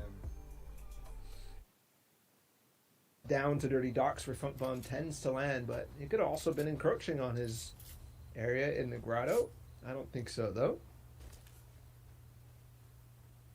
This is an easy lineup. And it's not a full elimination, though. 125 damage. A little bit of it can be healed up fast. This player coming over from Frenzy Farms could also have a few floppers in tow if he's been looting around the river. That being said, I do see a few fishing holes at the back that have not been harpooned or rotted at the moment, so this player might be on the back ends of a huge push here by Scope.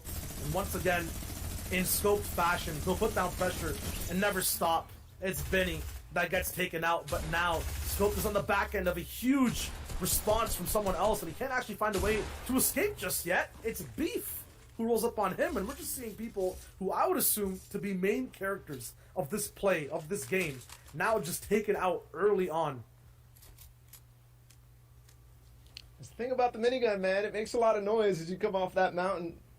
Beef was far away. He was probably in the same distance as Scope was to that first target, Binny, after the heavy snipe. But that minigun, unfortunately, Scope didn't have like another long range weapon besides the heavy snipe. So the minigun, while good, yes, it can pressure people and make sure that they not only spend materials before you engage on them and before you close the distance, but also keep them occupied so they can't heal, compared to like an AR that you would have to reload after some time. So you see that actually happen a lot out of players coming off the grotto. But the thing is, for Scopes, again, he made too much noise. There's another player who's able to just come right in. Now looking at Rogue Shark, we saw Knight go down.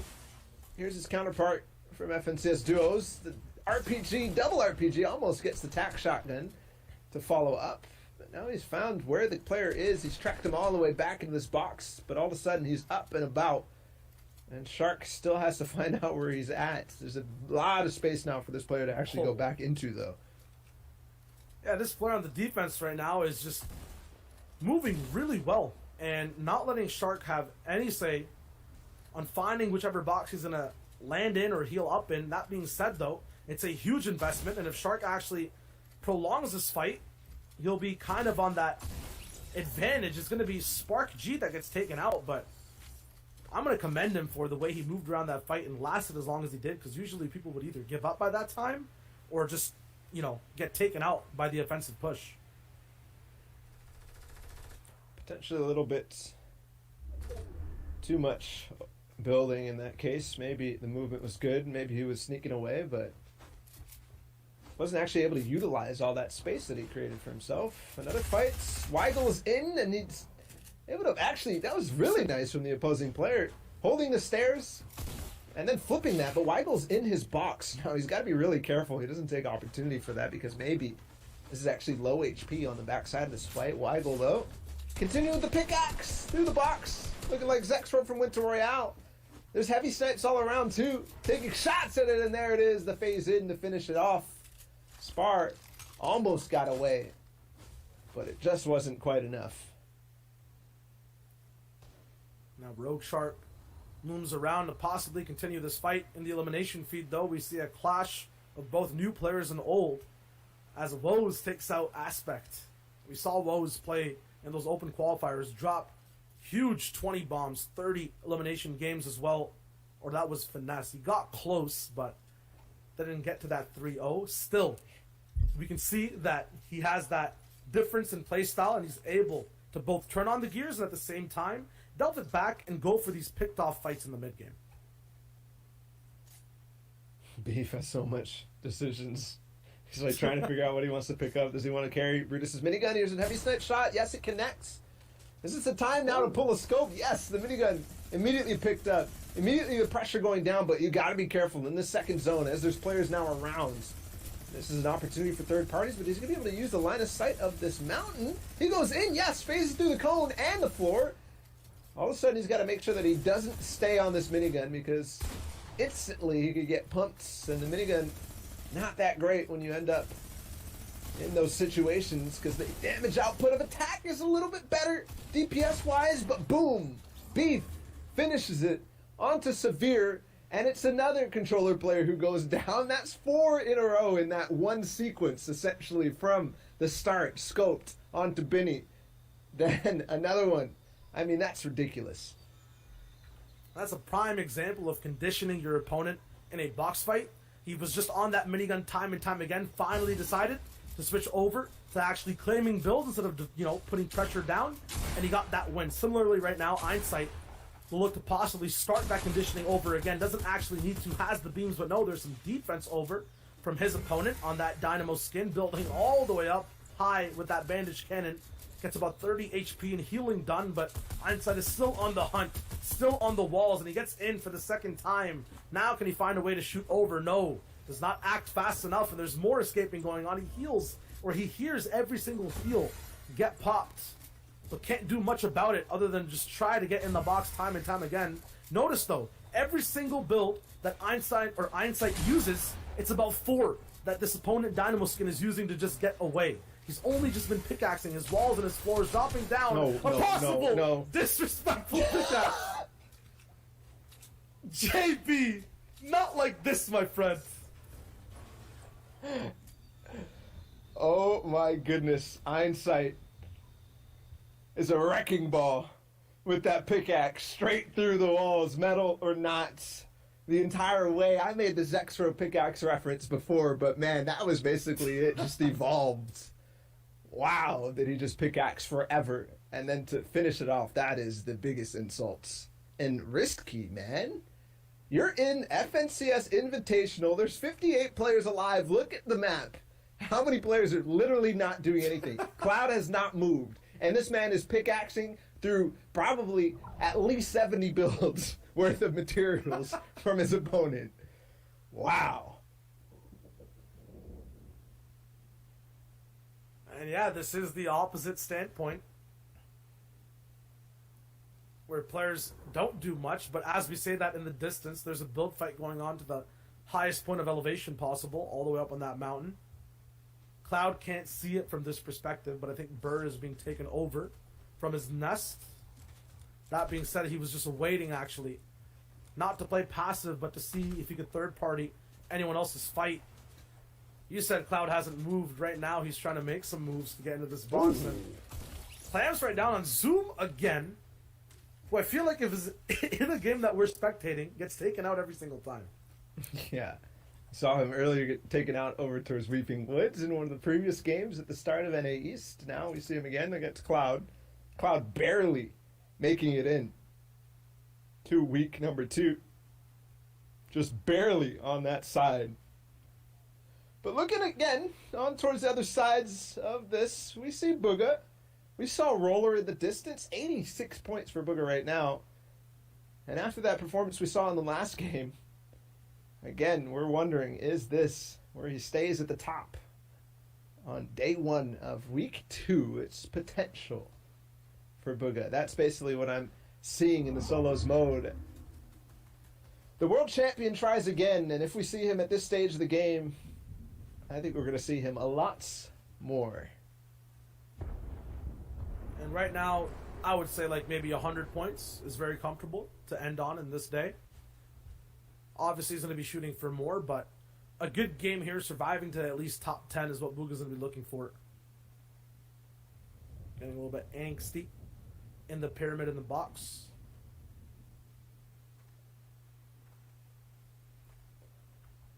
Over to Thresh. We saw him in the previous game too. It looks like a lot of the guys who were in towards that end game made it in the same game, so potential repeats. Thresh on the side of zone again, 15 points, but this is not where you want to find yourself. Thresh, he has a lot of materials. He can make this work, but he's going to have to spend a lot of it because 3 players on that side of zone, on that side of the mountain, might make it difficult, but he finds the trees and he's closed the gap. Now that angle is really actually difficult for those players to hit, and he's even going to continue up the side. No advantages actually taken on Thresh at all. And this is kind of, I would say, almost poetic, the situation he's in game versus where he's at in the leaderboard. It's an uphill mountain right now that he has to climb because just that 15 points compared to a lot of people in the competition who are up there 40, 50, 60, like Booga as well, 86 right now. That is really good. He is slightly behind the competition on where he needs to be. You saw how good and decisive Beef could be as well in a box fight, the decisions that he makes, and he's going to be boxed up right beside him. We'll see what decisions Thresh makes here, but there's going to be 2 different mentalities. One person trying to hold their position, which is Beef, versus what I said before, Thresh just trying to climb all the way through. And that test from the hold, just seeing how this player will react, sends Thresh into a frenzy because this might be one of his last chances. What if he's on multiple games already and he's running out? He has to play very careful, play for his life. Meanwhile, Beef, playing so well, he has room to work with. So he's going to look to get to a better position. Meanwhile, Thresh, slightly rattled, will look for more people to rotate and try to get as much information as possible to make the right play. This is such a good rotation. It's rare that you end up in these positions, but just like a steak, man, it's delicious. Free rotation for Beef all the way up to the sky, too. He's so close to getting in, but I speak too soon. As all of a sudden, it's well done for that rotation. A lot of people spamming from the mountains, and he has to spend a little bit, but still does not get tagged. Now we'll tune in with Teza. We talked about friend groups and tags that people are putting on the backside of the name. Dab is one that we've seen kind of resurge up. I believe there's like 2 people using it in Europe, but in NA East, Gandhi's placements kind of made people get onto that train as he was the first adopter. But at the same time now it'll be Teza, who was his old duo partner, looking to see if he can get into zone. Someone who prides himself on the way he plays in solo modes, but hasn't found the opportunity to break out just yet and get one of those top placements. Right now, 0 eliminations, 19 points, looking for a beam from any side, but landed a few tags, can't finally find the shot to wrap things up. This player's going to be getting bullied, though, almost out of mats. Will there even be enough to get after this session's over? It'll be on Hydrax. He gets taken out, and the grappler there to be used to refill Teza's mats all the way back up.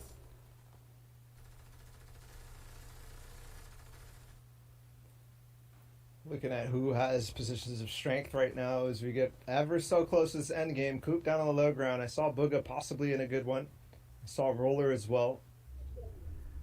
And fifth zone is going to go down here in the southwestern side. And looking at his inventory, though, he looks pretty good. There's so much to work with in this, and maybe staying down on this low ground actually good for him because he doesn't really have the materials to invest on a solid position in this fifth zone. And I'm liking the spread I see. This is going to be an interesting rotate, but also make it very easy for a lot of people to get in because you don't actually have to rely on launch pads because look at the center. How many people are actually spread across? That means there's going to be a lot of people going on foot because if you're in that center of fourth, trying to rotate to fifth, there's almost no reason to waste that launch pad, instead opting to save that for sixth. And while that will be the case, if you are moving on foot and you're the first person to get out of your box, you might be the person that's in the worst position. Right now, the first launchers narrowly survive. And anyone else who's trying to take that pad, Coop already has the calculations done. He knows exactly how and where people are going to be moving, and he finds Trashy, who we saw in a few games earlier on have such a good run in the early game, now be taken out by Coop later. And he's still landing shot after shot, breaking shields, and right now it's a gallery for Coop. He can pick up his prize soon. He's going to have 3 eliminations in a row, 5 total for this game. There's people who aren't even flying in the air. He's just feeling hot, wants to have a shot at shooting at him. I mean, I'll give him the gold medal because the amount of Twitter clips I've seen of Coop recently about him taking people out of the sky has been ridiculous. And man, there's so many of his cohorts in this game. Trunks, Crip, all very solid controller players. And Crip on the up and coming. Somebody who's placed pretty well in a number of different cash cups, but you haven't seen him go all the way towards the end. He's going to try to use that RPG trick with the last remaining RPG in the tank there. Oh, actually, there's 8 more that he missed. So all of a sudden, it looks like he might pick that up in exchange for the 1 Slurpfish, opting to take the 2 floppers instead because of the potential there for 100 HP. Basically 10 extra seconds in zone, but here's the 6. And he picks up the extra metal. There's so much extra loot that he just actually what else is he hiding? Left in the back. Yeah, exactly. He's got like a stash of things that he can just go with. And he's actually now on the edge of zone, though, the backside. This is going to be a little difficult, especially with extra tag shots going off in the background. But there, the RPG, it fits the shoe as he finds an elimination. Coop also making his way in. He's almost there. 6th zone. Almost at the freeze, though. He has a little bit of room to breathe. 5 eliminations. He's looking like he wants to get in, though, Shia. Yeah, I mean, he's kind of been active in that server, though, too. He's used his mats a lot in that mid-game to get into positions to find beams and eliminations. There's people on height that haven't actually had a say in the game yet. I've seen Booga up there, who's basically only really shot a little bit and built a lot, went for refreshes afterwards. He's playing for the end game. Now Coop is transitioning towards the end game, so he has to just switch up the way he's playing, play slightly reserved, find an impact, compared to the people on height who are just raining down, literal fire on the whole server. Booga actually gets taken out. Coop now waiting in the backside of Storm, finds a big pump and translates that into elimination. That's what he was looking for. Now has the launch. It's beef. He's just cooked. And now Coop is looking to get his next bite. He finds one person straight in the box A nice elimination to go. It's going to be Dragon. That's a rare individual. Get taken out of the competition. It's just all up to Coop now. 7 eliminations, and he's ahead of the whole zone. Through the fire and flames, Coop continues, and High Ground also getting knocked out, I believe, from the threats of that minigun that we've been seeing get traded so many times again in between controller player after controller player.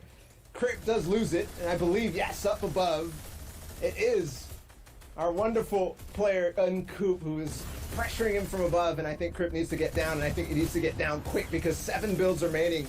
My, oh my. Is this something that you want to avoid? There he goes. Finally, he still has that RPG. There's potential to knock this down, but no. There's multiple layers in the way. Who else is up? Agers, Rogue Shark, Uzi. So many good players. AJ too. They're all the way at low ground. This is a different world, almost a different game, looking at just the calmness in Crip's POV and vision. He's actually dropping all the way down, no builds whatsoever. You said he had that RPG. Using it could be a big risk, though. Does not need it for the moment. He takes out Illis at the left side of zone, finds a bandage cannon, perfect for the amount of slots he had left in his inventory, and it lets him move all the way through zone. Maybe not as effective as Floppers, but he finds a higher position. Now, rebuilt on mats, that RPG finally being used, gets one, I think, damage tick off, yes! And he pushes straight through. It's Trunks, another friend of his, taken out. The RPG switched just so he has to save a rocket. Smart. But with a max total, is this even necessary? Crip is now pushing through places he should have no business being in.